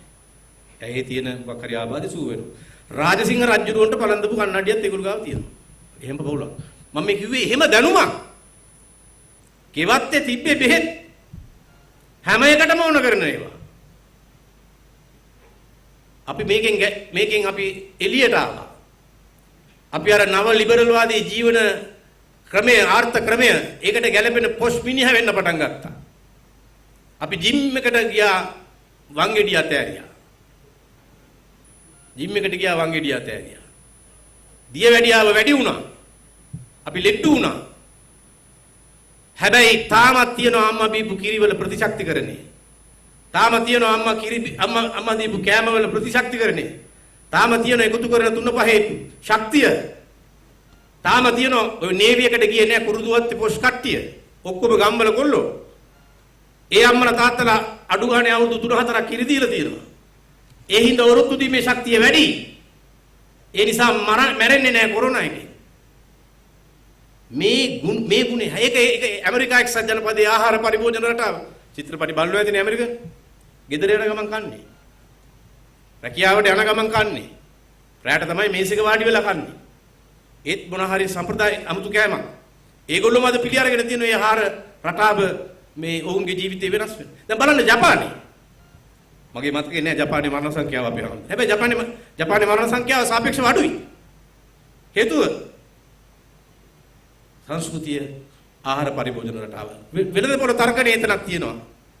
හැබැයි පවුල මූලිකයි. පවුල මූලිකයි. අපේ යාළුවෝ ඉන්නවා ජපන් කාන්තාවක් විවාහ කරගෙන අවුරුදු 18 පැන්නම තරුණයා අම්මා යවනවා රස්සාවකට. මේ හොඳට සල්ලි දින පවුලක් අපි යවනවා. එයා ගිහලා රෙස්ටුරන්ට් එකක මස් කපනවා. ඒ හම්බෙන ආදායමෙන් තමයි ප්‍රේමවන්තියට ටැග් එකක් අරන් දෙන්නේ. කාර් එකක් අරන් දීලා තියෙන පුතාට එයා හැමදාම කාර් එක ගෙදර තියලා බයිසිකලේ යන්නේ. එක්ක ට්‍රේන් එකේ. ඒ අම්මලා පුරුදු කරනවා හරි අමුතු ගුණාංග ටිකක්. සල්ලි ඉතුරු කරන්න පුරුදු කරනවා. තාම ජපන් අම්මා කියන්නේ මාහර මම්ම කෙනෙක්. ඒ මොන වෙළඳපොළ නිදහස් ආර්ථික ක්‍රම අරවා මේවා මොනවා ආවත් ජපන් ආහාර පරිභෝජන රටාව ඒ ආහාර සුරක්ෂිත භාව ගේන්න දෙන්නේ නැහැ නේ පිටින් හාල් ගේන්න දෙන්නේ නැහැ. පිටින් ඒගොල්ලෝ නිපදවන බොහෝ දේවල් රකින්නවා. ඒක නිසා ජපාන රැකුණා. ජපානයේ බැංකු ඒ රටේ කොරෝනා එනකොට විදේශීය ශිෂ්‍යයෙක් හිටියනම් ඒ ශිෂ්‍යයාට ඇපයක් නැතුව ලංකාවේ මුදලින් රුපියල් ලක්ෂ 5ක වගේ ණයක් දුන්නා. ඇපයක් නැතුව. අන්න බැංකු. මේ විදේශීය ශිෂ්‍යයාට. එතකොට රටේ දැන් මට එක මගේ මිත්‍රයෙක් ව්‍යාපාරයක් කරනවා ජපාන් කාන්තාවක් බැඳලා ඉන්නේ. එයා කියනවා මේක මේ කොරෝනා මාර ෂෝක් කියලා. මම ඒවයි කියලා. එහෙ තියෙනවා මොකද්ද මේ සිටි අංක එක සිටි නම්බර් කියලා. හැම නගරයකම මේ පුද්ගලයාව ලියාපදිංචි වෙලා තියෙනවා.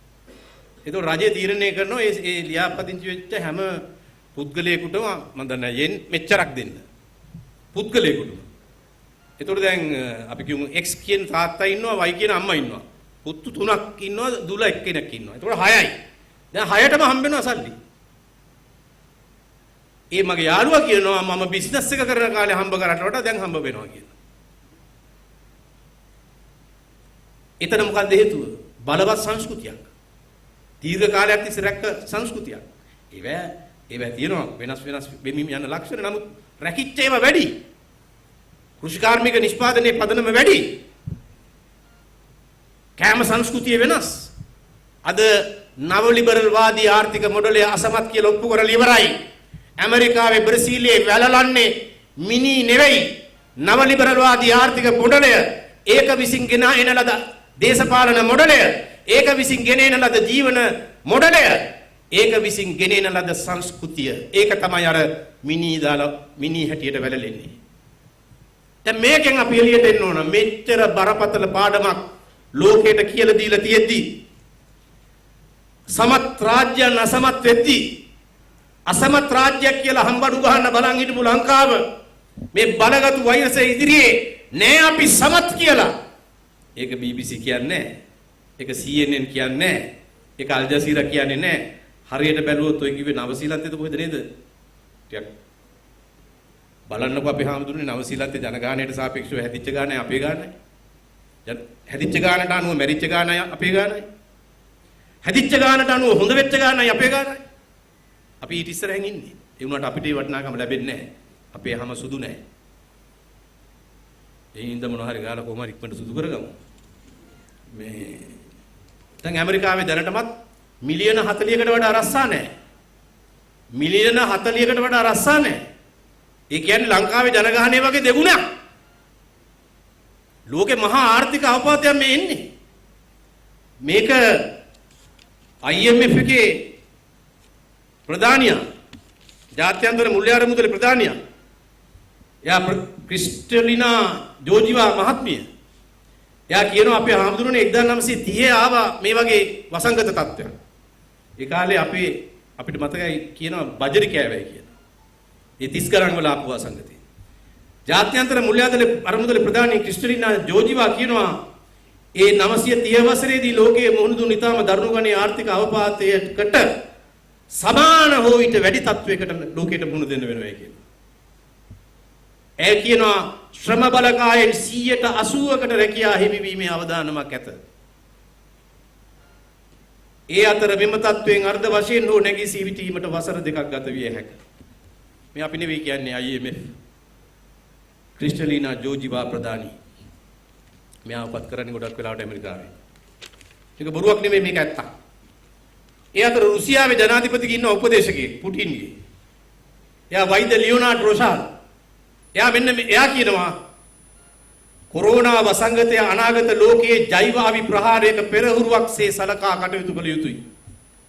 මේක ජෛව අවියක් කියලා කියනවනේ. දැන් ට්‍රම්ප් මහත්තයාට කොරෝනා පාලනය කරගන්න බැරි වුණා. මුලින් එයා කොක්ක දාගත්ත චීනෙත් එක්ක. ඊට පස්සේ WHO එකත් එක්ක. දැන් කළු ජාතිකයොත් එක්ක. එයා බලනවා මේක කොහොමද වහන්න. කෙසේ වෙතත් මේක ජෛව අවිප්‍රහාරයක් නොවුනත් මෙයා කියනවා ජනාධිපති පුටින්ගේ උපදේශක වෛද්‍ය ලියෝනාඩ් රොෂාල් කියනවා කොරෝනා වසංගතයේ අනාගත ලෝකයේ ජෛව අවිප්‍රහාරයක පෙරහුරුවක්සේ සලකා කටයුතු කළ යුතුයි. ඒ අනුව අනාගත අභියෝගයට මුහුණ දීම සඳහා රුසියාවේ මධ්‍යගත රාජ්‍ය පද්ධතියට අමතරව ප්‍රාදේශීය ආයතන පද්ධතිය පමණක් නොව ගෘහස්ත මට්ටම පවා ශක්තිමත් කළ යුතුය. කොහොමද අපි මෙහෙම මේ ස්වභාවිකව ආපු කොරෝනා වසංගතය ජෛව විප්‍රහාරයක් ලෙස අනාගතයේ ආවොත් අපි රැකෙන්නේ කොහොමද? ඒකට රුසියාවේ මධ්‍යගත රාජ්‍ය පමණක් නෙවෙයි ප්‍රාදේශීය ආයතන පද්ධතිය පළාත් සභා ප්‍රාදේශ සභා පමණක් නෙවෙයි ගෘහස්ත මට්ටම පවා ශක්තිමත් කළ යුතුයි. ඒ අනුව ඊට පස්සේ ඔහු කියනවා පුද්ගලයාගේ සිට රාජ්‍ය දක්වා සමස්ත සමාජය මානසික පරිවර්තනයකට ලක්විය යුතුයි. ඒ වගේම අනාගතයේදී සිවිල් කටයුතු සඳහා ආරක්ෂක හමුදා වැඩි වශයෙන් සම්බන්ධ කරගත යුතු බවද ඔහු කියනවා. මේ පුටින්ගේ උපදේශකයා ඔහු වෛද්‍ය ලියෝනාඩ් රොෂාල්. දැන් පැහැදිලි කාරණේ මේ අපි මුහුණ දීලා තින්නේ දැන් නම් අපි ඉතින් කොරෝනා නැහැ කියලා හිතලා මුහුණ මේ දැන් මේ වෙලාවේ මාධ්‍ය ඉන්නකොට දාගෙන හිටියට දැන් ගොඩක් වෙලාට මේ ඒක නැතුවනේ ඉන්න බලන්න. අපි දැන් හිතින් මේ වසංගතයෙන් තුරන් වෙලා. එහෙම තමයි අපි හිතන්නේ. හැබැයි ලෝකයේ මේකෙන් වෙච්ච බලපෑම ලෝකයේ ශ්‍රම බලකායෙන් 80%කට රැකියාව නැති වෙනකොට ඒ රැකියාව නැති වෙන 80% අපේ මිනිස්සු වෙනවා වෙනදා බෝට්ටුවෙන් ඕස්ට්‍රේලියාවේ ගිය අය ඊළඟට එහෙ ඉගෙනගෙන එහෙ සිටිසන් ගන්න ගිය අය අනේ ජනාධිපතිතුමනි අපිව ගන්න කියලා වීඩියෝ කරනවා. මෙහෙට ගෙන්න ගන්න කියනවා. මැද පෙරදිග ගිය මිනිස්සු අඬා දුඩා කියනවා අපිව ගෙන්න ගන්න කියලා. ඒ හැම කෙනෙක්ම ගෙන්න ගන්නවා එක රැයින් පුළුවන්කම තියෙනවා නම් අපේ සෞඛ්‍ය සේවය දැඩි මහන්සියක් කරගෙන ඉන්නවා මේ පද්ධතියට දරා ගන්න පුළුවන් ප්‍රමාණයට තමයි අපි ගේන්නේ. සූ වෙන ප්‍රමාණයට අනුව තමයි ගේන්න වෙන්නේ. ඒක අපි එහෙම නොකුණොත් මුළු සමාජයටම ආයි මේක පැතිරෙනවා. ඒ විදේශීය රටවල මිනිස්සුන්ගේ දුක නොතේරෙනව නෙවෙයි. එතකොට දැන් මේ తত্ত্বය මේ අභියෝගය මේ දැන් එතකොට සමත් රාජ්‍යයන් අසමත් රාජ්‍යයන් වෙලා ලංකාවේ ජනගහනය වගේ දෙගුණයකට ඇමරිකාවේ දැනටමත් රැකියා නැහැ. දැන් මේ දිනේ අපි අමාත්‍යාංශය කරා වාර්තාවක් අධ්‍යයනයක් කරා. මේක කරේ Professor SP Premaratna University of Colombo, Professor HMS Priyanath Sabaragamu University, Professor SS Kodituakku University of Peradeniya මේක කරේ 2020 මැයි 31. මේකෙන් අපි මේ කොරෝනා වසංගතයෙන් ඇති වෙලා තියෙන ආර්ථිකයට ඇති වෙලා තියෙන බලපෑම පිළිබඳ සම්පූර්ණ වාර්තාවක් ජනාධිපතිතුමාට අපි මේක පිළිගන්නවා. මොකද මේකේ අපි හිතනවට වඩා විහිදිච්ච බලපෑමක් තියෙන නිසා. කොහොම නමුත් දැන් මේ තියෙන தত্ত্বය මේක සරල தত্ত্বයක් නෙවෙයි. පරණ ලෝකයට බෑ දැන් මේක ජය ගන්න. පරණ නව ලිබරල් ආර්ථික මොඩලයට බෑ මේක ජය ගන්න. පරණ ෆෙඩරල් ඒ නව ලිබරල් ක්‍රමයට අනුගත ෆෙඩරල් රාජ්‍ය පාලන ආකෘතියට බෑ මේක ජය ගන්න. දැන් මේ ඔප්පු කරන්නේ මධ්‍යගත රාජ්‍ය අවශ්‍යතාවය. දැන් මේ ඔප්පු කරන්නේ ශක්තිමත් මානසිකව වෙනස් වෙන රාජ්‍යයක සහ රටවැසියාගේ අවශ්‍යතාවය. මේ අභියෝගයේ විසින් ඉල්ලා හිටින ආර්ථික සමාජ පුද්ගල පරිවර්තනයක උවමනාව ඒක දෙන්න බැරි නම් අපිට දිනන්න බෑ. ඒක දෙන්න බැරි නම් ඒ නිසා තමුන්නාන්සලා අපි කල්පනා කරන්න ඕන. අපි සතුව තිබෙනවා මේකෙන් ගොඩ එන ශක්තිය. මේ අපේ ජීවන රටාව අපි හරියට හදාගත්තොත් අපි සතුව තිබෙනවා මේකෙන් ගොඩ එන ශක්තිය. ශක්තිමත් රාජ්‍යයක් තනා ගැනීම අංක 1. දැන් කවුද කිව්වා දූපතක් හින්දා අපි බේරුණා කියලා. මාළදිවයින දූපත් ගොඩක්. තාම කොරෝනා. ඉතින් ඒ නිසා මෙතනදී අවශ්‍යයි ජය ගන්න විදියක් අපි හොයා ගන්න ඕන. දැන් අපිට ජය ගන්න විදිය එක එක්කෙනා උගන්වන්න එනවා. මේ තියෙන්නේ economic vision for post COVID-19 ශ්‍රී ලංකා. කවුද? recommendation submitted to HE President Gotabaya Rajapaksa by the Pathfinder Foundation appointed study group April 2020. Pathfinder Foundation, Mr. Morogoda. මගේ මොරගොඩ කියලා ආරියු කියනවා. මිලින්ද මොරගොඩ. මේක මේ වාර්තාව හදලා තියෙන්නේ අපේ ආමතුනේ සභාපති ડોક્ટર ඉන්ද්‍රජිත් කුමාරස්වාමී කලින් UMP ආණ්ඩුවේ හිටපු මහ බැංකුව අධිපති. අනිත් එක්කෙනා ප්‍රින්සිපල් ඔතෝස් ડોક્ટર සිසිර පින්නවල මං දන්නේ මම වැඩි දන්නේ නැති එක හොඳයි. ડોક્ટર ගණේෂන් වික්ටරාජ අනිත් එක්කෙනා. දැන් මේගොල්ලෝ දෙනවා දැන් කාටවත් කලින් යන මග යා යුතු මග COVID-19න් පස්සේ ගත යුතු මග මේ අපේ ජනාධිපතිතුමාට ගිහින් පිළිගන්නනවා. මේකේ තියෙනවා හරි අපූර්ව දේවල්. මේක එක තැනක තියෙනවා මට මේ ඔක්කොම කියවන්න කිව්වොත් වෙලාව යනවා. මේක එක තැනක තියෙනවා the refined strategy should be pragmatic and non-ideological in nature. ඒ කියන්නේ දර්ශනයක් මත පදනම් නොවිය යුතුයි. කොරෝනා වලින් පස්සේ මේකට මුහුණ දෙනකොට දර්ශනයක් මත පදනම් නොවිය යුතුයි. යකෝ ඒ කියන්නේ ඉතින් වැඩේ ඉවරයිනේ. දැන් නියෝ ලිබරලිසම් දර්ශනය ඉවරයි. වලලනවා අරේ. ඒක වැළලෙනවා. අපිට කියනවා දර්ශනයක් ඕනේ නෑලු. පාත්පයින්ද මිලින්ද මොරගොඩ. මේවා කියනකොට මන් දන්නේ නැහැ. ඊළඟ කැබිනට් සංසෝධනයේ මට මොනවා හරි වෙයිද කියලා. ඒක ප්‍රශ්නයක් නෑ. මේකේ තව එක කියනවා during the COVID-19 crisis the IMF program will give much greater priority to growth. IMF එකේ program එක අපි හොඳට මේක පිළිඅර ගන්න ඕන. employment and social protection and මෙහෙම කියන්නේ IMF negotiation as early as possible. IMF එක දීලා තියෙන proposal එක අපි ඒක negotiation කරලා සාකච්ඡා කරලා ඒක අපි පිළිඅරගෙන ගෙනියන්න තියයි. IMF කාර්යය ඉතින් ඔබ කොරෝනා වලට කලින් ලෝකෙනේ IMF එකට තේරෙන්නේ. දැන් මේ ආයි අපි ওই පරණ වට්ටෝරුවටමනේ අරගෙන යන්න හදන්නේ. මේක තව තියෙනවා.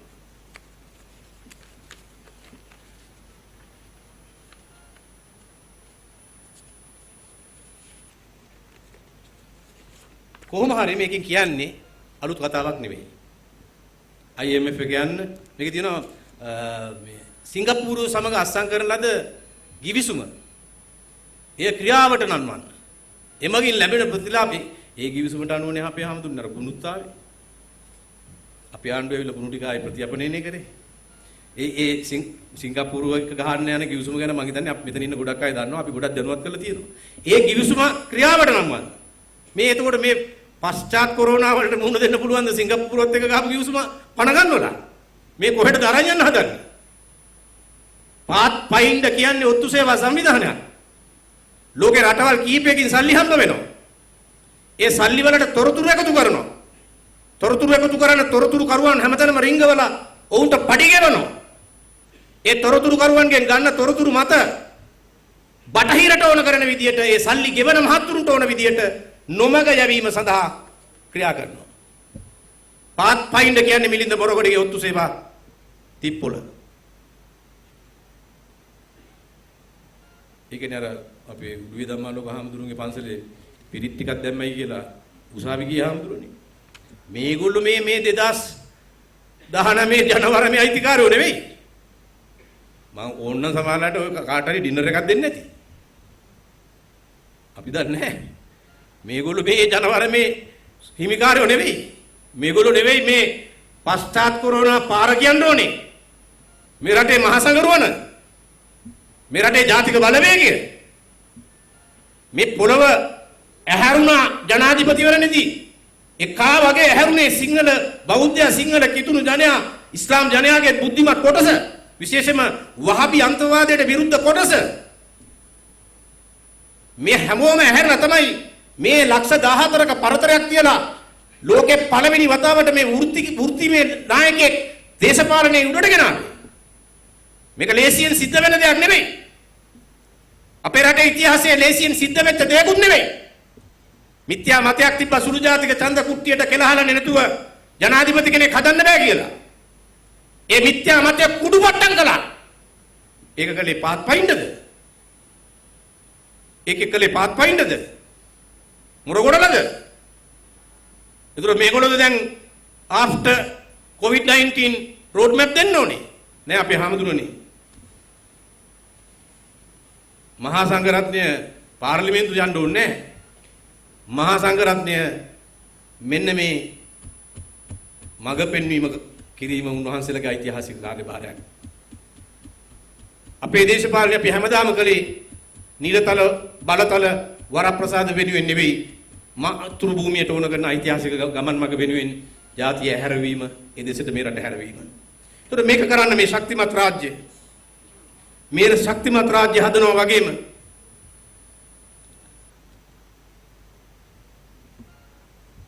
හැබැයි එක දෙයක් වුණා. අර මාර කාලගන්නේ සන්තෝෂයක් තියෙනවා. මෑත කාලේ එහෙම කාලගන්නේ සන්තෝෂයක් ලැබිච්ච පළවෙනි අවස්ථාව. දේශීය හෙළ වෙදගමට නිකන් කෝචුක් කර කර හිටපු අයියලා වෙන්නේ අපෝ පේනවා ටීවී එකේ අර බාර් එක ගාව ඉන්නවට වඩා වැඩියෙන් ඉන්නවා කාර් එක පත්තක පාක් කරලා මේ බෙහෙත් කඩේ ඉස්සරහා. කොත්තමල්ලි හොයනවා තව මොනවද?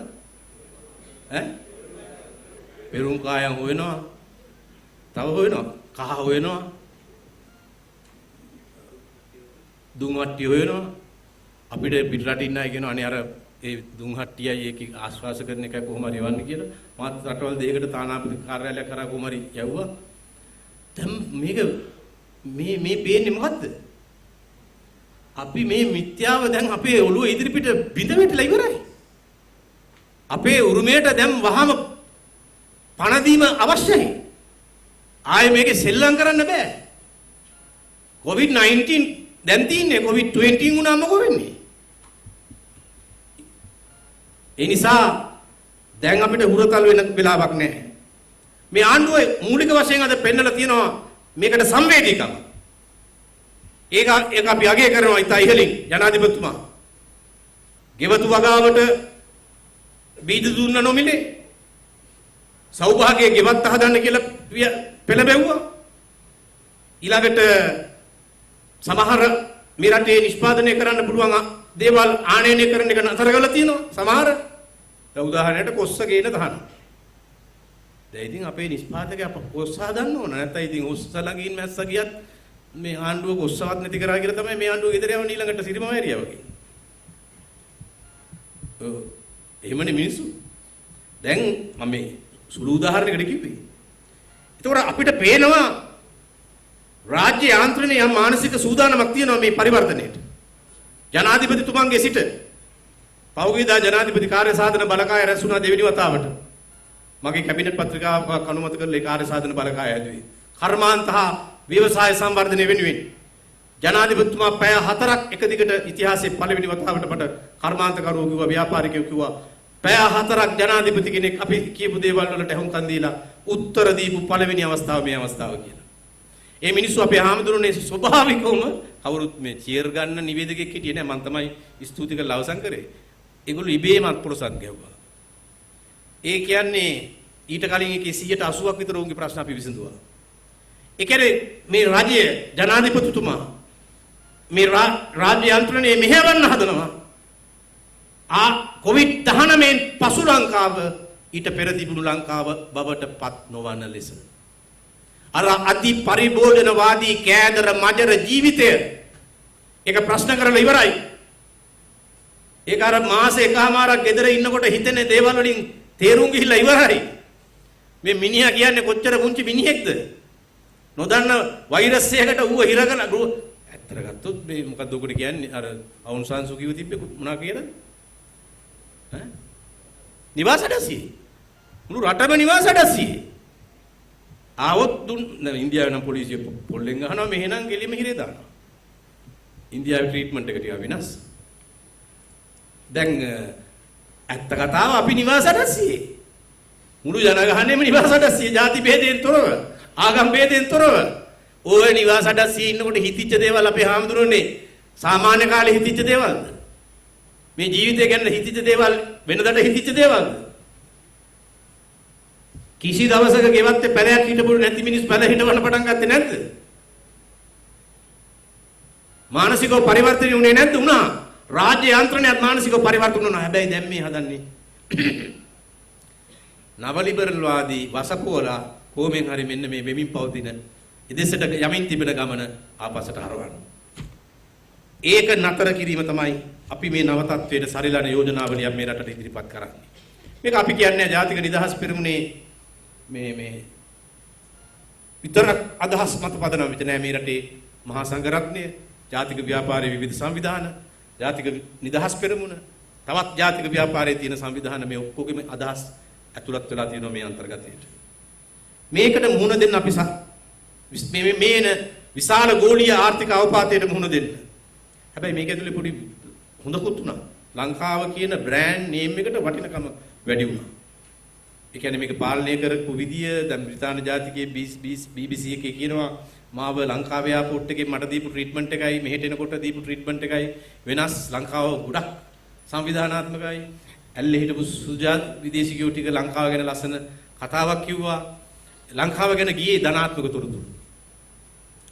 ඔය කොච්චර වහන්න හැදුවත් ගියේ ධනාත්මක තොරතුරු. මේ ළඟදී මම ගියා දෙමළ ජාතික මිත්‍රයෙක්ගේ මගුල් ගෙදරකට නාගසන්ධි කරුතර ඔය ටැන්ජරින් බීච් වල ලෙකිට්ටු හෝටල් එකට. ඒකේ මැනේජර් මට කිව්වා සර් පළවෙනි මගුල් ගේ මේ කරන්නේ අපිට දීලා තියෙනවා නියමයක් 100ක විය යුතුයි කියලා. දැන් මගුල් ගේ හබක් කරන්න ඕන නම් කාට හරි කරන්න තිබ්බ කවුරු හරි තව එකෙක් 101 කරන්න යවලා PH උට කියන්න අන්න 100 පන්නලයි කියලා. PH ඇයි. දැන් අපිට කියනන්නේ රැස්වීම වලට අපේ හාමුදුරනේ උපරිම ගාන කයි හිතන්න උපරිම ගාන 100යි කියලා. අනුර කුමාරයයි වුන් මෙතන දෙන්නෙක් විතර. 102 වෙනවා අපි හිරේ යනවා. නිරෝධායන නීතියට. දැන් මැනේජර් කියනවා සර් නොවැම්බර් මන් දන්නේ ඒ හෝටලෙට විතරක්ද කියලා මම ඒක ඊට පස්සේ මට හොයන්න බැරි වුණා. සර් නොවැම්බර් දෙසැම්බර් ජර්මන් අය රෂියන් අය අපේ හෝටල්ස් බුක් කරලා තියෙන්නේ කියලා. ඒ අර බ්‍රෑන්ඩ් නේම් එකට ආව ලොකු වටිනකමක්. අපි තේ ඔන්ලයින් විකුණුවා 120ට වඩා මිලාව. මේක ඇතුලේ අවස්ථාව තියෙන්නේ පෙරදිගට අපට. අපි කලස් පෙන්නලා තියෙන්නේ. අපි හැකියාව පෙන්නලා තියෙන්නේ. අපි ගුණය පෙන්නලා තියෙන්නේ. ෆ්ලයිට් එක නැතුව යන්න බැරුව හිටපු සංචාරකයව ආදරෙන් බලාගෙන තින්නේ අපි. මේ මහා සංස්කෘතියෙන් ලැබිච්ච උරුමය, ගුණය ප්‍රදර්ශනය කරලා තින්නේ අපි. අපි මොනතරම් ආර්ථික අමාරුකම් තිබ්බත් ගුවන් තොටුපළේ විදේශිකයාව නිරෝගීව තමන්ගේ රටට යවන්න කැපවෙලා තින්නේ අපි. මේ තමයි මේ බ්‍රෑන්ඩ් නේම් එකට ලැබෙන ලකුණු. මේ ඔක්කොම ASCII ලකුණු ලැබිලා තියෙනවා. ඒ ලකුණු නැති කරන තමයි සමහර එක එකව හදන්නේ. ඒ නිසා අපි මේ ප්‍රවේශයෙන් එළියට එන්න ඕනේ. මේ ප්‍රවේශයෙන් එළියට එන්න කාරණා දෙකක් සම්පූර්ණ සාධක දෙකක් සම්පූර්ණ වෙන්න ඕනේ.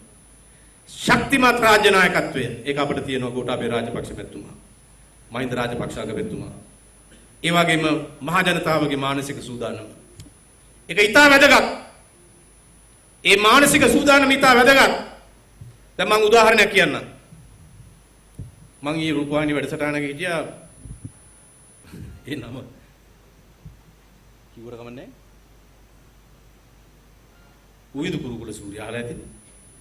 දැන් සමහරවල් බලනවා මේව බලනවා. උවිදු කුරුකුල සූර්ය කියන්නේ වෙබ්සයිට් පවත්වාගෙන යන පොඩි NGO ජාවදනපුර කැම්පස් එකේ හිටපු NGO කෙනෙක්. එයා තව කෙනෙක් එක්ක කරපු chat එකක්. දැන් මේක මේ මිනිස්සුත් එක්ක ආයි chat කරන එකක් නෑ. මට වෙන මාර්ගයකින් මට ස්ක්‍රීන්ෂොට් එකක් ආවා. උවිදු කුරුකුල සූර්ය මේකෙදි කියනවා මේක ඊට කලින් මේ වැඩසටහනේ ගෑනුලා මේක හිටියා නිවේදිකාවක්.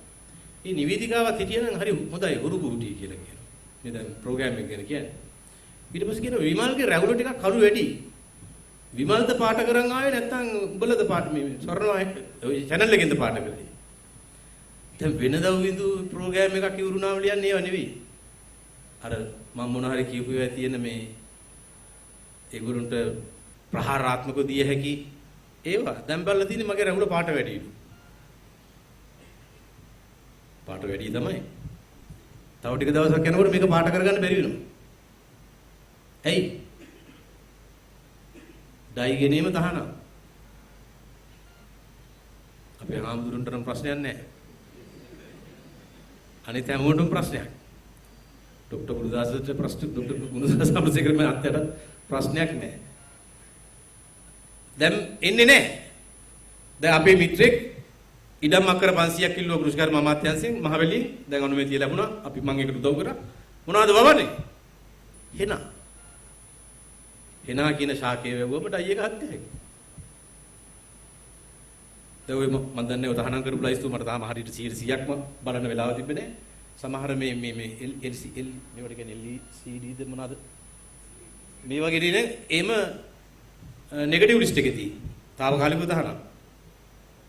දැන් ඊයේ මාව කර්මාන්ත අමාත්‍යාංශයට හම්බෙන්න ආවලා අංකිකේ එයාගෙත් එක්ක කැමති වෙලා ජපානයේ ආයතනයක් මම කියන්නේ බ්‍රෑන්ඩ් නේම් එක අපි කවුරුත් දන්න එක. ලංකාවේ ෆැක්ටරියක් හදන්න. ලංකාවේ මාකට් එකට විතරක් නෙවෙයි. මෙතන හබ් එකක්. මෙතනින් පුළුවන් ලෝකයේ අඩුම වියදමකින් ගොඩක් රටවල් වලට බහන ප්‍රවාහනය කරන්න. දැන් මේකෙන් ඒ විදේශිකයෝ වුණත් අවුලෙන් හිතනවා. දැන් මේ ඉන්දියාවේ තියෙන්නේ මොකද්ද මේ මෝටර් සයිකලේ? බජාජ් හොන්ඩා. නෑ බජාජ් හොන්ඩා නේ? Hero Honda. බජාජ් කියන්නේ අර මගුලේ තුනනේ. මේ හීරෝ හොන්ඩා. එතකොට හොන්ඩා සමාගමයි හීරෝ එකයි දෙන්නා එකතු වෙලා හදනවා හොන්ඩා එකට ගෙනියන්න පුළුවන් ප්‍රමාණයක් තියෙනවා රටෙන් එළියට සල්ලි. හීරෝ එක ගාන කරනවා. දැන් එනවා අලුත් ආර්ථික අවස්ථා. දැන් හෙනාවවන්න හිතනවා අර ව්‍යාපාරිකයාට. මේ පිට රටවල් වලට ළමයි යව හිටපු ව්‍යාපාරිකෙක්. දැන් පිට රටවල් වලට යනවද ළමයි? ඉගෙන ගන්න. යන්නේ කොයිද? ඒ කොරෝනානේ. කොරෝනා නැති රටේ ඉන්නවා මේවත් දැන් ගෙන්න ගන්න කියනවා අම්මලා මෙහි අපිට බැද්ද. එතකොට මොකද වෙන්නේ? දැන් අපිට අවස්ථාව තියෙනවා. අර ශිෂ්‍යෝ මරාගෙන මැරෙන විශ්වවිද්‍යාල ගන්න නැතුව අනිකුත් අධ්‍යාපන ආයතන විදේශීය ආයතනත් එක්ක එකතු වෙලා අනිකුත් අධ්‍යාපන ආයතන මේ රටේ පිහිටවන්න. අර සල්ලි යමක් තියෙන දරුවට ඒ ප්‍රමිතියෙන් ඊටාම උසස් තත්ත්වයේ ප්‍රමිතියෙන් යුක්ත අධ්‍යාපන සාහිත්‍යය ගන්න. නව ව්‍යාපාරික අවස්ථා. නව කර්මාන්ත අවස්ථා. කෘෂි කර්මාන්තය සම්බන්ධ අලුත් අගේ එකතු කරන කර්මාන්ත. අපේ රජරට වැවෙනවා මොනවද මොන ගෙඩියද මේ අපි කන්නේ රතු පාටට තියෙන්නේ කොමඩු ආශ්‍රිත කර්මාන්තයක් තියෙනවද මේකේ? කොමඩු ආශ්‍රිත කර්මාන්තයක් තියෙනවද? අගේ එකතු කිරීමක් කරනවද? ඒව හැදෙන්න ඕන. මේක තරම් කෘෂි කර්මාන්තය ආශ්‍රිත කර්මාන්ත නිපදවන්න පුළුවන් රටක් වෙන කොහෙවත් නැහැ. ඒ හැකියාව තියෙනවා. දැන් අපි වෙන්න මෙතෙන් එළියට එන්න ඕන නිෂ්පාදනයේ මූලික කොටගත්තු. ඒ එළියට එන්න විරුද්ධව ක්‍රියාත්මක වෙන හතුරු බලවේග අපි පරද්දා ගන්න ඕන. දැන් බලන්න මේ ඊයේ පෙරේදා මේ ඇමරිකානු තානාපතිතුමී decision on MCC after polls ඉංග්‍රීසියෙන් එහෙම වුණාට සිංහලෙන් තියෙන වෙන විදිහකට.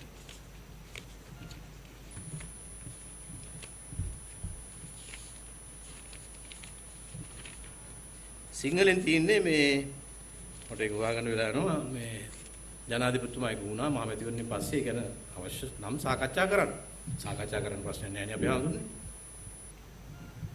ප්‍රභාකරන් එක්කත් සාකච්ඡා කර අවුරුදු ගාණක් හිටපු රටේ මේ ඇමරිකානු තානාපතිතුමත් එක්ක මොනවා ඒ වගේ දෙයක් සාකච්ඡා කර ප්‍රශ්න නැහැ. සාකච්ඡා කිරීම නෙවෙයි ප්‍රශ්නේ සාකච්ඡා කරලා ඒක පිළිගත්තොත් නේ ප්‍රශ්නේ. දැන් පත් කරපු කමිටුව ෆයිනල් වාර්තාවක් නිකුත් කළා. අනුවාර්තාව කැබිනට් එකට ගෙනාවා. අනුමත කළා අපි. ඒක කියන්නේ ඉඩම් සම්බන්ධ ක්‍රමයේ එක වැරදි ඒ ඩේටා දෙන එක වැරදි සහ නීති පද්ධතියක් අලුතෙන් MCC එක මෙතන හදන එක වැරදි. ඉකොනොමික් කොරිඩෝර් ඇමරිකන් ලෝ එක බලපාන ඉකොනොමික් කොරිඩෝර් වැරදි. ඒව වෙන්න දෙන්න බෑ කියලා. මම දන්න විදිහට ජනාධිපතිතුමා හම්බුණා ඇමරිකානු ආරක්ෂක උපදේශකයෙක් මේ ළඟදී ආවා කොරෝනා අතර. එයා කොරෝනා ගැන කතා කරන ගමන් ඇහුවා මේ MCC ගැන. ජනාධිපතිතුමා කිව්වා බොහොම පැහැදිලිව ඒකේ යටිදල පහසුකම් සංවර්ධනය පිළිබඳව අපිට ගැටලුවක් නැහැ. නමුත් ඉඩම් පිළිබඳ දත්ත සහ නීති ඒ වෙනුවෙන් වෙනම රටක් ඇතුලේ තව රටක් හදන නීති හදන එකට අපිට එකග වෙන්න බෑ කියලා. ඒ ගමන තමයි එතුමා කිව්වේ අපි ඒව සාකච්ඡා කරලා බලමු කියලා. අන්න ඒ සාකච්ඡාව තමයි කරලා බලමු කියලා කියන්නේ. එතකොට දැන් මේක මෙච්චර කල් මිලේනියම් චැලෙන්ජ් කෝපරේෂන් අරලියගහ මන්දිරේ කාර්යාලය තිබ්බේ. කාර්යාලේ තියෙන බව පළමුවෙන්ම පාර්ලිමේන්තුව ඇතුලේ රටට අනාවරණය කළේ මම. ඒ වෙලාවේ හිටියා ජනතා විමුක්තිපෙරමුණේ මන්ත්‍රීවරු ටික මං හිටපු පෙළියම 3 දෙනෙක්. කට පියාගෙන හිටියා. දැන් මේ තානාපතිතුමිය අපි කතා කරනවා ඡන්දයෙන් පස්සේ කියලා කියන කතාව විතරක් අල්ලගෙන මම බැලුවා අර කුරුටුගාමී කාර්යෝයි ජනතා විමුක්ති පෙරමුණේ 303 කට්ටියයි දෙව කියන දිවි පුදාලා හෝ මේක නතර කරනවා. හොඳටම දන්නවා වැඩේ කෙරෙන්නේ නැහැ කියලා. දිවි පුදන්න වෙන්නේ නැහැ. දැන් බලනවා මග වරද්දන්න. ඒ රාජ්‍ය මේ රාජ්‍ය මේ හදිසි තත්වයට ඕනම තත්වයකට මුහුණ දීම සඳහා අපි තව නව ප්‍රතිසංවිධානය කරන්න ඕන. ඒකට ඕන කරන උපාය මාර්ගික වැඩපිළිවෙල තමයි අපි මේ කෘතියෙන් ජාතිය හමුවේ තබන්නේ. ඒකට ඉදිරි පාර්ලිමේන්තුවේ ඒ අශේ ශක්තිමත් නියෝජනය ඕන. මෙහෙම හිතන මිනිසුන්ගෙන් ඉදිරි පාර්ලිමේන්තුව හැදෙන්න ඕන. අපි දාපු 12 ගැන අපි වග කියනවා ජාතික ලයිස්තුවේ ඉන්න කෙනෙක් ඇතුළුව.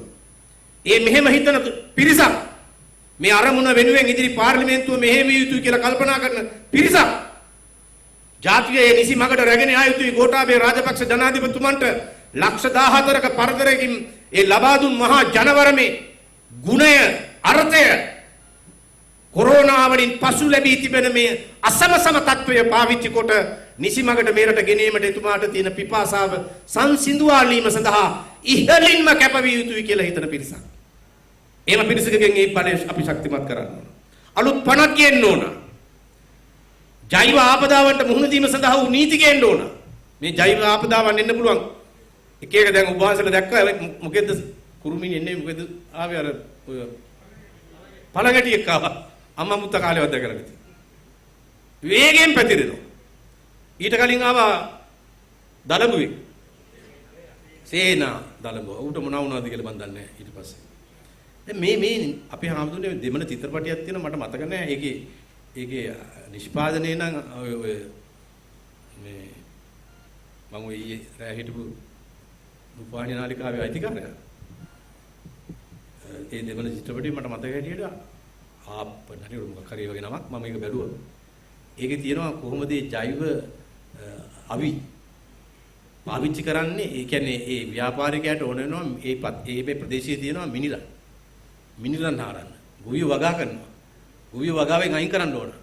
එයා දුම්රියක ඇතුලේ දාලා කෘතිම මැස්සෙක් වගේ සතෙක් එවනවා ඒ ප්‍රාන්තෙට. මේක දැනගන්නවා බුද්ධියංශ විශාල කැපවීමක් කරලා ඒ දුම්රිය පුපුරු ආහාරනවා අර සතුන් සමග මැරෙන්න. මේ චිත්‍රපටි කතාව විතරක් නෙමෙයි මේවා ලෝකෙ සිද්ධ වෙන දේවල්. ඔය මේ එන සේනා දලබුවා අර වයඹේන ඔය කුරුමියා අපේ කෘෂිකර්ම විශේෂඥයෝ කියලා ඉතින් මම අනන් ඒ දනු මේ විශේෂඥයෙක් නෙවෙයි. හැබැයි ඉතින් මම එකක් දන්නවා ඔය විශේෂඥයෝ කවුරු හරි සමා වෙන්න හැමෝම නෙවෙයි. මේ රටට ආදරය කරන මිනිස්සු ඉන්නවා. නමුත් ගොඩක් අය ඔය එක්තරා මාෆියා වල. දැන් බලන්න අපේ රටේ පහළ මට්ටමේ මිනිහා අපේ දිවිනැගුම බැංකුව තියෙනවා. සමෘද්ධි බැංකුව වුණා එක. මේ වැම් පුංචි මිනිහට ආර්ථිකයෙන් නැගිටින්න සල්ලි දෙන්න ඕන. රුපියල් 20000ද 50000ද ලක්ෂෙද ඒවා ඒ භූමිකාව වෙනස් කරනවා. පෞගේ ආණ්ඩුව අන්තිමට යනවා අර ශුද්‍ර මූල්‍ය සමාගම් ගිහිල්ලා අධික පොලියට ණය දෙනවා. ඔය ශුද්‍ර මූල්‍ය සමාගම් වලින් ලක්ෂ 50ක් මාසෙකට ගන්න නිලධාරීන් සමහර නිලධාරීන් ඉන්නවා මහ බැංකුවේ. හැමෝම නෙවෙයි. ඒ ශුද්‍ර මූල්‍ය ආයතන වලින් යැපෙන නිලධාරීන් ඉන්නවා මහ බැංකුවේ. හැමෝම නෙවෙයි. ඒගොල්ලොන්ගේ දරුවන්ට පිටරට ඉගෙන ගන්න වියදම් කරන ශුද්‍ර මූල්‍ය සමාගම් තියෙනවා. හැමෝම නෙවෙයි. සමහරව එහෙම කරගන්න. හෘද සාක්ෂියක් තියෙන නිලධාරීන් ඉන්නවා. ඒ අය මේ දුක දන්නවා. මේවා වෙනස් වෙන්න ඕන.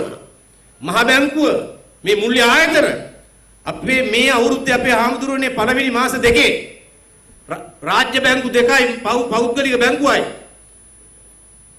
සුද්ධ ලාභය රුපියල් බිලියන 3 පැනලා. සුද්ධ ලාභය රුපියල් බිලියන 3 පැනලා. ඇයි ජනාධිපතිතුමාට සිද්ධ වුණේ මහ බැංකුවේ ප්‍රධානීන් ගැන අර විදිහට කතා කරන්නේ? ඉදාරය ලයිට්පත් වුණා මෙන්න ඒතෙක් නොවිච්ච පැකේජ් එකක් ඊට පහුවෙන් දෙන්නට ආවා. හැබැයි බැංකු තාම ඉන්නේ පරණ ලෝකේ. මේ මූල්‍ය ශේෂ්ත්‍රය වෙනස් කිරීමත් අවශ්‍යයි. පහළ මැදපන්තිකයට පහළ ව්‍යවසායකයට පහළ කෘෂි කාර්මිකයට ඒ මිනිහට වාසිය සැලසෙන විදිහේ මූල්‍ය පද්ධතියකට අපි මෙරට පරිවර්තනය කළ යුතුයි. එහෙම නොවි මහ බැංකුව මෙහෙම තියෙන තාක්කල් මේ රටේ බැංකු මුල්‍ය ආයතන ඔය ශුද්‍ර මුල්‍ය ආයතන කියන්නේ විශාල විනාශයක්. ශුද්‍ර මුල්‍ය ආයතනයකින් ගොඩ දාපු එක විනියෙක් මට පෙන්නන්න.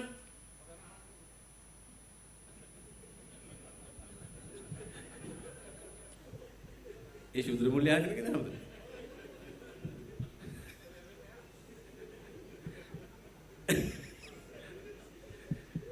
මම ඒ ගැන මුත් කියන්නේ නැහැ හම්බුනේ. නෑ මම කියන්නේ ඒ ඇවිල්ලා ඒක ටිකක් මේ ණයක් ගත්තු කෙනෙක් නෙවෙයි. ණය දීලා කට්ටිය එකතු කරගත්තු කෙනෙක්. මම අහන්නේ ශුද්‍ර මුල්‍ය ආයතනයකින් ණයක් අරන් ගොඩ ගිය කෙනෙක් පෙන්වන්න කවුරු හරි.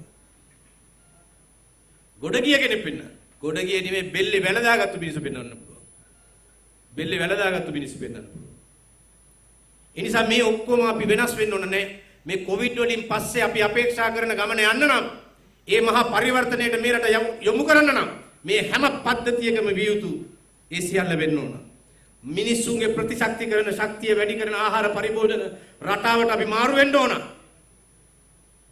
හැබැයි එක දෙයක් තිබ්බා කොවිඩ් කාලෙත් සුපර් මාකට් තරණ තිබ්බා සමහර ආනයනික කිරිපිටි පැකට් ඉතුරුයි දේශීය කිරිපිටි පැකට් තමයි අරන් ගියේ. දැන් ඇපල් විකින්නේ නැහැ කියලා කියනවා. මම නම් දන්නේ නැහැ මං කන්නේ ගියේ නැහැ. ඊළඟට හැබැයි දැන් ඔය ඇන්කර් කාර්යය මටත් සිතාසියක් එවලා තිබ්බා මම අර රජය සාකච්ඡාවේදී කරපු කතාවකදී නඩු දානවා කියලා. මම උත්තරයක් ඇරියේ නැහැ නඩු දාන ගමන් දැන් බලන් ඉන්නවා තාම නඩුව නැහැ.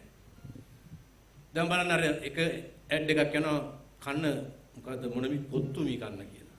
ඒක ඇත්තටම නම නම් ගැලපෙනවා මී තියෙන ඉඳ මී හරක්ටම තමයි ඒක හරියන්නේ. ඒ සමාගමට පුළුවන් නඩුවක් දාන්න.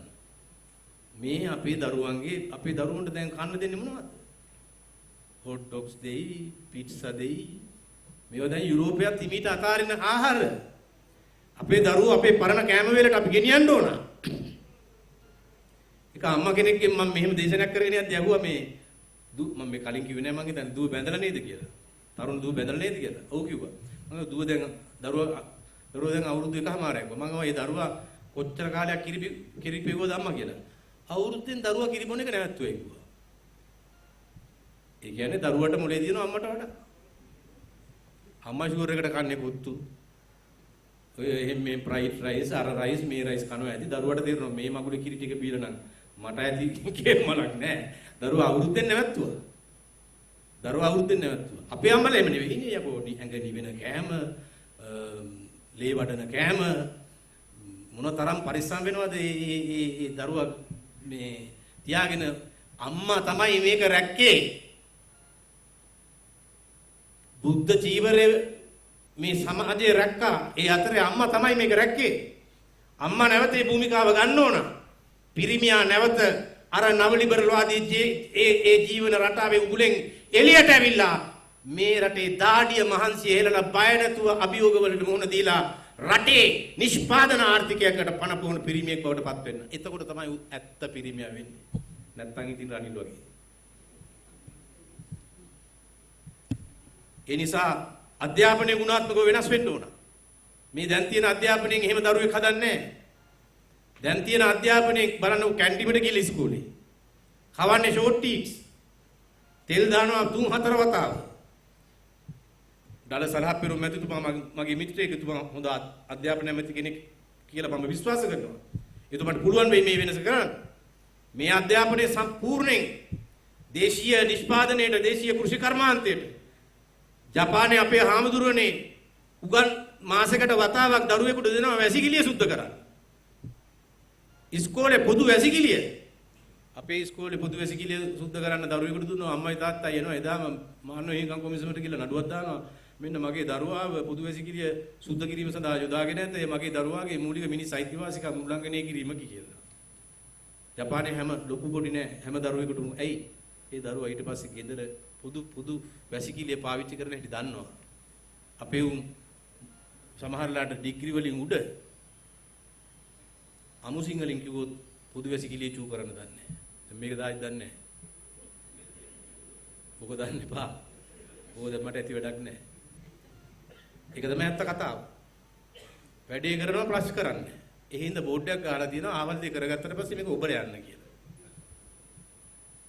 මේ අධ්‍යාපනයේ අවුල මේ පොළොවට ඕන මිනිහා හදලා නැහැ. මොනවාදෝ සිලබස් ටිකක් දීලා මුන් ටියුෂන් පන්ති ගිහිල්ලා පාඩම් කරලා වනපොත් කරලා ඔක්කොම කරලා ජීවිතේ අවබෝධය නැහැ. අපේ හිටියා මහදන මුත්තෙක් ගමේ. කොහොමද මහදන මුත්තව ජෝක් කරපු හැටි? අපේ ඒ කාලේ ගමක මහදන මුත්තෙක් හිටියා. මහදන මුත්ත නොදන්න කෙහෙල් මලක් නැහැ. නොදන්න දෙයක් තිබ්බොත් අහගන්න ගියේ මහදන මුත්ත ගාවට. සුද්ධ බැලුවා මේ බුද්ධ චීවරයට බැලුවා. ඒකට ගහන්නත් ඕන ඒක එකක්. අනිත් පැත්තේ මහදන මුත්තව ජෝකර් කෙනෙක් කරන්නත් ඕන. හැදුවා මහදන මුත්තයි බුවක් බඩිල්ලයි කෝටු කිතයියි කියලා කතාව හදලා දුන්නා අපිට මහදන මුත්ත ජෝක් කරලා දැම්මා. අර එක කාලයක් ජෝක් කරේ විමන් වීරවංශගේ ජාත්‍යන්තර කුමන්ත්‍රණ කියන කතාව.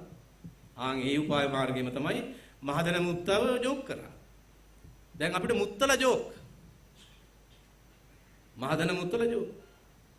දැන් අපේ වීරයා කරේ මද්දුම් බණ්ඩාර කුමාරයා. පෙළ අපි ඉස්කෝලේ උගන්වන්නේ. මද්දුම් බණ්ඩාර කුමාරයාද වීරයා අපි. ඒතර තියෙන්නේ රාජනීතියට අනුව රාජද්‍රෝහී වීම. ඇත්ත කතාව සුද්දත් එක්ක එකතු වුණා. එතකොට මේ නීතියට අනුව මුළු පවුලම දඬුවම් විඳිනවා. ඒක තමයි රාජද්‍රෝහී වීමේ උපරිම දඬුවම. ඒ කාලේ නීතිය. ඒ කාලේ මේ කවුද මහින්ද රාජපක්ෂ ජනාධිපතිතුමා රජ වෙලා හිටියත් මේ රනිල් වික්‍රමසිංහ මහත්තයා රජ වෙලා හිටියත් මෛත්‍රීපාල මහත්තයා රජ වෙලා හිටියත් ඕක තමයි දඬුවම. එකම දේ මද්දුම් බණ්ඩාර කුමාරයා අයියා බය වෙලා ඉන්නකොට කිව්වා මම අයියේ පොඩ්ඩක් ඉන්න මම try කරලා බලන්නම් කියලා. හැබැයි ඉතින් සුද්දා ඌව වෙල්ලස්සේ මරාගෙන යනකොට අවුරුදු 14 ඉහළ කොල්ලෝ කොච්චර වීරයෝ ඉන්නේ නැද්ද? ඒ එක කොල්ලෙක්වත් අපේ පුතකට ආවද? අන්තිමට ආවේ අපේ රජුරුවන්ගේ කුරුරත්වයේ පෙන්වන මරණේ නේද අපි පෙළ පුතට ආවේ. අපිට දුන්නේ ඇත්ත වීරයද? අපි දැන් මද්දුම් බණ්ඩාර කුමාරයා ගැන සින්දුත් හදාගෙන අපිත් ඒක කී ඉන්නවා. මේ ඔක්කොම මෙතනින් කන පිට හරවන්න ඕන. මේ රටේ ඉතිහාස කතාව දන්න දරුවෙක් හැදෙන්න ඕන. අපේ දරුවෝ දන්නේ නැහැ ලෝකේ පරණම රෝහල හොයාගත්තේ ලංකාවෙන්. පැරණිම ශල්‍ය කර්ම උපකරණ කට්ටල හොයාගත්තේ ලංකාවෙන්. අපේ අධ්‍යාපනය කන පිට හැරෙන්න ඕන. මේ පශ්චාත් කොරෝනා අභියෝගයේ ජය ගන්න ඒ අධ්‍යාපනයේ මහා පෙරළිය වෙන්න ඕන. එතෙන්ට අපි මේ රට අරගෙන යන්න ඕන. ඒ විතරක් නෙවෙයි. අපිට පුළුවන් වෙන්න ඕන ආරක්ෂක හමුදාව මහා මානව සම්පතක් ජාතික ආර්ථිකයේ නගා සිටුවීම සඳහා උපරිමයෙන් යොදා ගන්න. ඒ වගේම පිටරට ඉඳන් එනවා අපේ මිනිස්සු.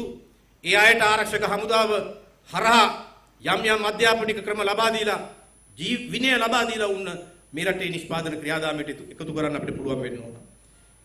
බලන්න හාමුදුරනේ ධාතුසේන රජුරු පැවිදි වෙලා ඉඳලා රජ වුණා. දකුණු ඉන්දියා ආක්‍රමණිකයා පැන්නුවා. යෝධයල හැදුවේ දැන් ওই තියෙන පොස්පේට් නිදිය වටේට. ධාතුසේන රජුරු දැනන් ඉන්නේ නැතුව ඇති පොස්පේට් කියලා එකක්. හැබැයි ධාතුසේන රජුරු දැනන් හිටියා මේ පොළොවේ මොකක් හරි මේ වගාවට සරිලන පෝෂණය ගෙනෙන කේස් එකක් තියෙනවා. ඒ නිසා යෝධයලා අර අඟලට සැතැම්මට හැදුවේ පොස්පේට් නිදිය වටේම හරහා එන විදිහට ඒක ඊට පස්සේ වැබට ආවා. ඒ වැබෙන් අනිත් වැබට ආවා, කුඹුරට ආවා, එහෙම ගියා. රජරට මහා කෙත්වතු හැදුනේ ඒ පොස්පේට් නිදිය උරාගෙන ඒක ස්පර්ශ කරගෙන ගලාගෙන ආපු යෝධයලේ පොහොර ටිකෙන්. ඔය ගොඩාක් ඇලවල් වල හාරලා බැලුවොත් තියෙන්නේ පොස්පේට්. ඇලවල් වලනේ සමාන වැව්වල. ඒව ගලාගෙන ඇවිල්ලා තියෙනවා. ධාතුසේන රජුරවන්ට එච්චර ඥානයක් තිබ්බා. අපිට ඕන ඊට වඩා එහාට යන ඥානයක් තියෙන ගමනක් අද මේ රටට ඕන. ආහාර සුරක්ෂිතතාවය අපි ගොඩනගා ගන්න ඕන. අලුත් ආර්ථික උපාය මාර්ගයකට අපි එන්න ඕන. දේශීය අමුද්‍රව්‍ය බහුලව යොදා ගන්න කර්මාන්ත, විශේෂයෙන්ම කිරි කර්මාන්තය, පොල් නිෂ්පාදන කර්මාන්ත, සහල් ආශ්‍රිත නිෂ්පාදන කර්මාන්ත, සීනි ආශ්‍රිත නිෂ්පාදන කර්මාන්ත, දේශීය දැනුම් පද්ධතිය, දේශීය ඖෂධ කර්මාන්ත, දේශීය රූපලාවන්‍ය, මේ වගේ හැම දෙයකටම අපි මේ පොළොවේ ඉඩ දෙන්න ඕන. එහෙම ඉඩ දුන්නොත් අපි කොරෝනා වලින් ජයගත්තු ජාතියක් බවට පත් වෙයි. රාජ්‍යයක් හැටියට මේ වැඩේට ඕන කරන විදිහට පරිවර්තනය වෙන්න ඕන. මානසිකව පරිවර්තනය වෙන්න ඕන. සමාජයක් හැටියට අපි මානසිකව පරිවර්තනය වෙන්න ඕන. බැංකුවල තියෙන ඒකාධිකාරී බලය බිඳලා මහජන පැමිණිලි විභාග කරන වෙනම යාන්ත්‍රණයක් හැදෙන්න ඕන. ඒකට මහ බැංකුවෙන් ඉන්න පුළුවන්, මුදල් අමාත්‍යාංශයෙන් ඉන්න පුළුවන්. ඕනනම් කර්මාන්ත අමාත්‍යාංශයෙන් පුරුෂ කර්ම අමාත්‍යාංශයෙන් දෙන්නේ දා ගන්න පුළුවන්. මහජනයාට මේ මුල්‍ය ආයතන වලින් වරදක් වෙනවා නම් ඒක විභාග කරන තව තුන්වෙනි පාර්ශවයක් ඉන්න ඕන. මේවට නීතිකයෙන්ද ඕන. මේ හැම පරිවර්තනයක්ම අංග සම්පූර්ණව සිදු කිරීමෙන් පමණයි කොරෝනා වලින් පසු උදා වී තිබෙන ස්වර්ණමය අවස්ථාව ජාතියේ ප්‍රගතිය සහ ප්‍රවර්ධනය වෙනුවෙන් අපේ අනාගත දරු පරපුරට බලාපොරොත්තු වෙන රට. මේකට පොඩි දෙමුහුන් මිනිහෙක් ඕන. දෙමුහුන් මිනිහෙක් ඕන.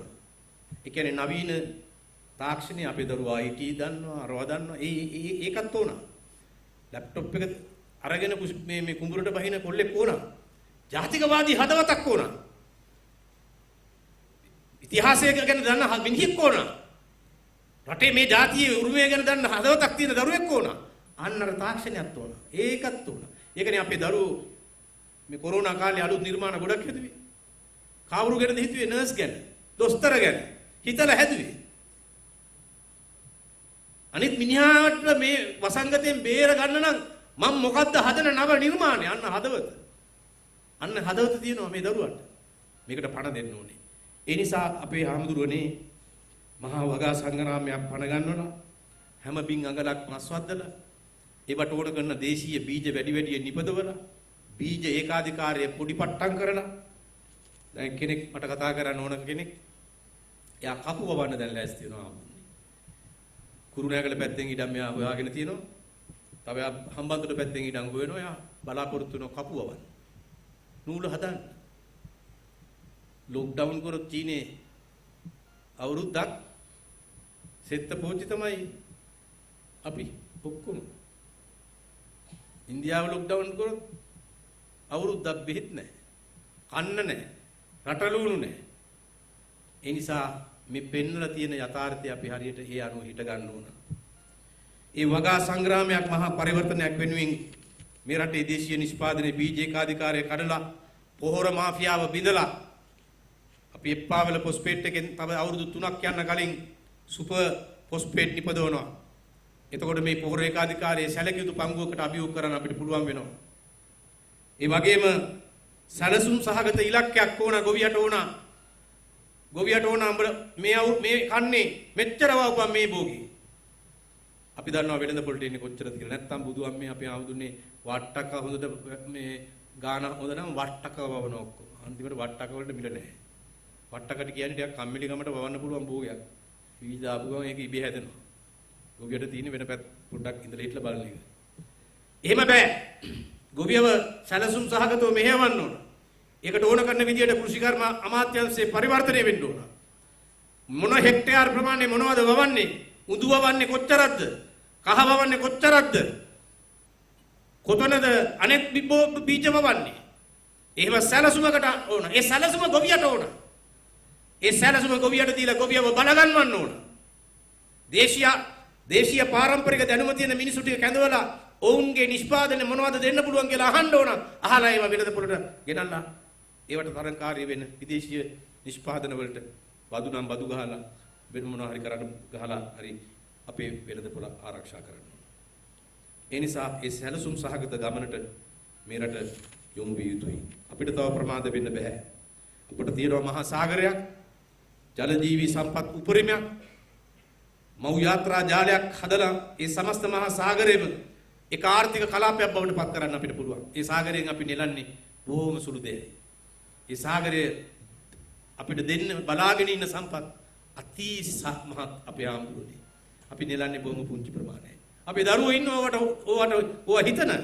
ඒ දරුවෝ හදන්න ඕන ඉස්කෝලෙන්. අපිට උගන්වන්න ඕනේ බොරු මේ සංහිඳියා අරමගුල් විෂයන් නෙවෙයි. සාගර විද්‍යාව අපිට උගන්වන්න ඕනේ මේ මහා සාගරයෙන් වැඩ ගන්න පුළුවන් දරුවෙක්ව විශ්වවිද්‍යාලයකින් එළියට එවන්න ඕන. සාගර විශ්වවිද්‍යාලය ඇදුවේ ඒකට දීවරයන්ගේ දරුවෝ යවන්න. නමුත් ඒ අරමුණු ඒ කාර්යයට වෙන්නේ නැහැ. ඒ වගේම අපේ පරිභෝජන සංස්කෘතිය අපි වෙනස් කර ගන්න ඕන. අදී පරිභෝජන සංස්කෘතිය අපි වෙනස් කර ගන්න ඕන. sannivedana ආයතන වෙනස් වෙන්න ඕන. දේශපාලන සංවාද කුකුළු කොට උනා. ඊයේ මං කරපු සංවාදේ නම් දෙයනේ කියලා එහෙම එකක් නෙවෙයි. මං ඒ ආයතනයට මොනවා වුණත් අයිති කාර්යයක් අවුරුද්දක් මං ඒකට ගරු කරනවා. ඒක විතරක් දායි.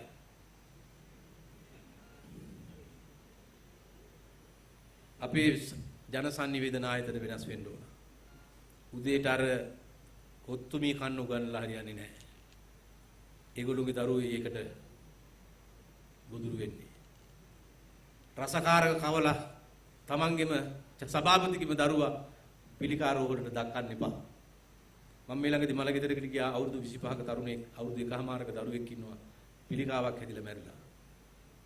පුරල්ල පැත්තේ මේ නාගරික ප්‍රදේශයේ මේ මහා ලෙඩ්ඩු පුරවන ආහාර පරිභෝජනට ආවා.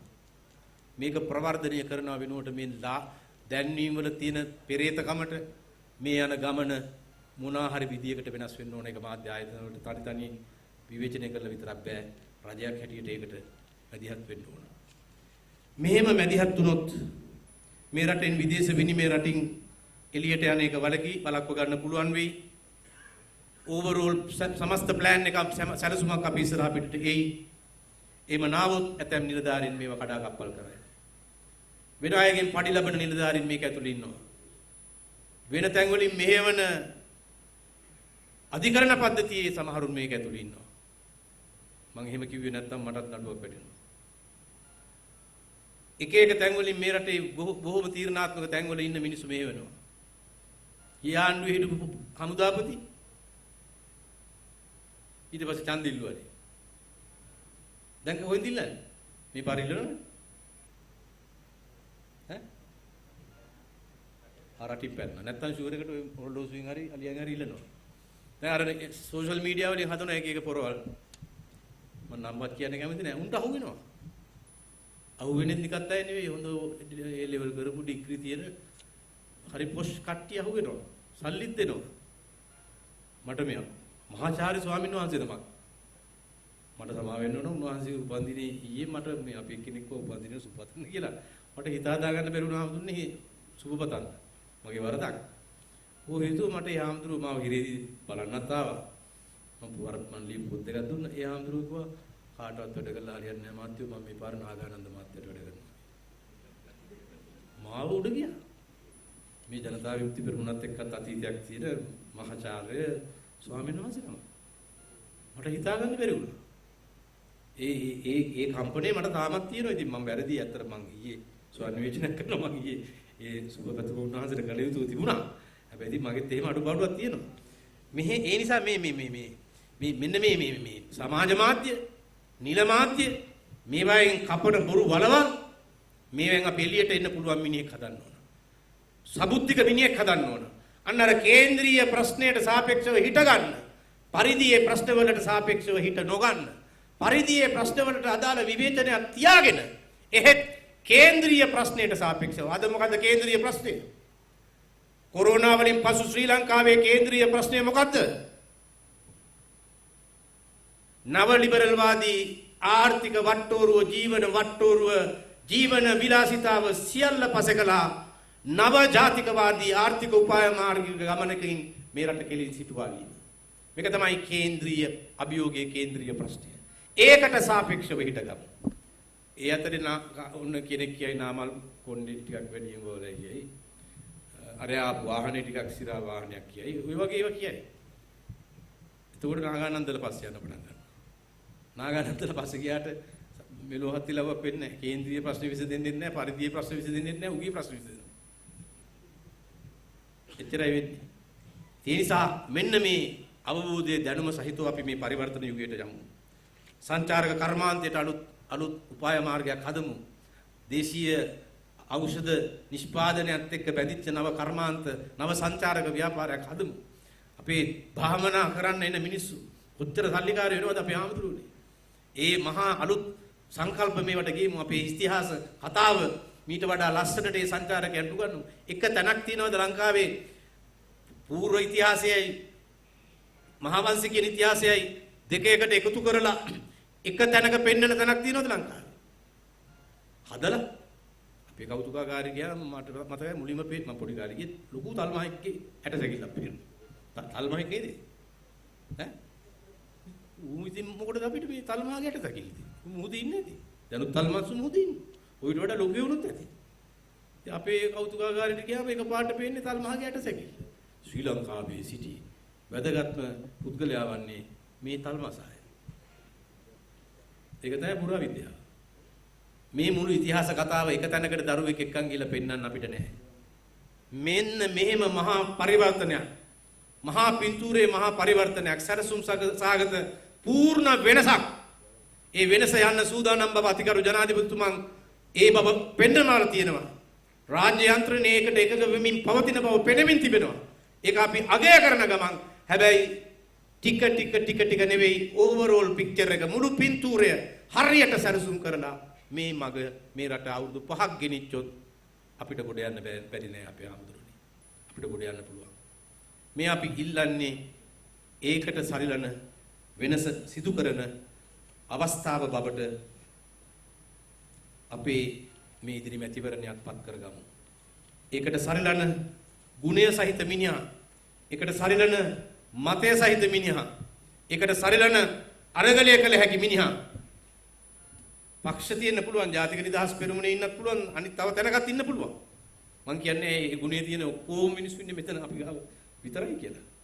වෙන තැනකත් ඉන්න පුළුවන්. කොතන හිටියත් හොඳට හොයලා අන්නේ ගුණය තියෙන මිනිහා, ගුණය තියෙන මිනිහා, ඒ වෙනුවෙන් සටන් කළ හැකි මිනිහා පාර්ලිමේන්තුවට එවන්න. ඒතෝ එහෙම වුණොත් විතරයි මේ මහා පෙරළියට ගෝඨාභය රාජපක්ෂ ජනාධිපතිතුමන් තනියෙන් දරන මහන්සිය, තනියෙන් දරන වෑයමට ශක්තිය වෙන්න පුළුවන්. තුටුගැමුණු මහරජුරුවන්ට දසමහා යෝධයෝ හිටියා. කණ්ඩුල ඇතා හිටියා. දසමහා යෝධයෝ නොහිටියා නම් කතාව වෙනස් වෙන්න තිබ්බා. කණ්ඩුල ඇතා නොහිටියා නම් කතාවෙත් වෙනස් වෙන්න තිබ්බා. ඔය ඔක්කොම වෙනස් නොවි මේ තියෙන කතාව හැදුනේ තුටුගැමුණු රජුරුවෝයි දසමහා යෝධයෝයි කණ්ඩුල ඇතයි මේ ඔක්කොම එකට හිටියේ හින්දා.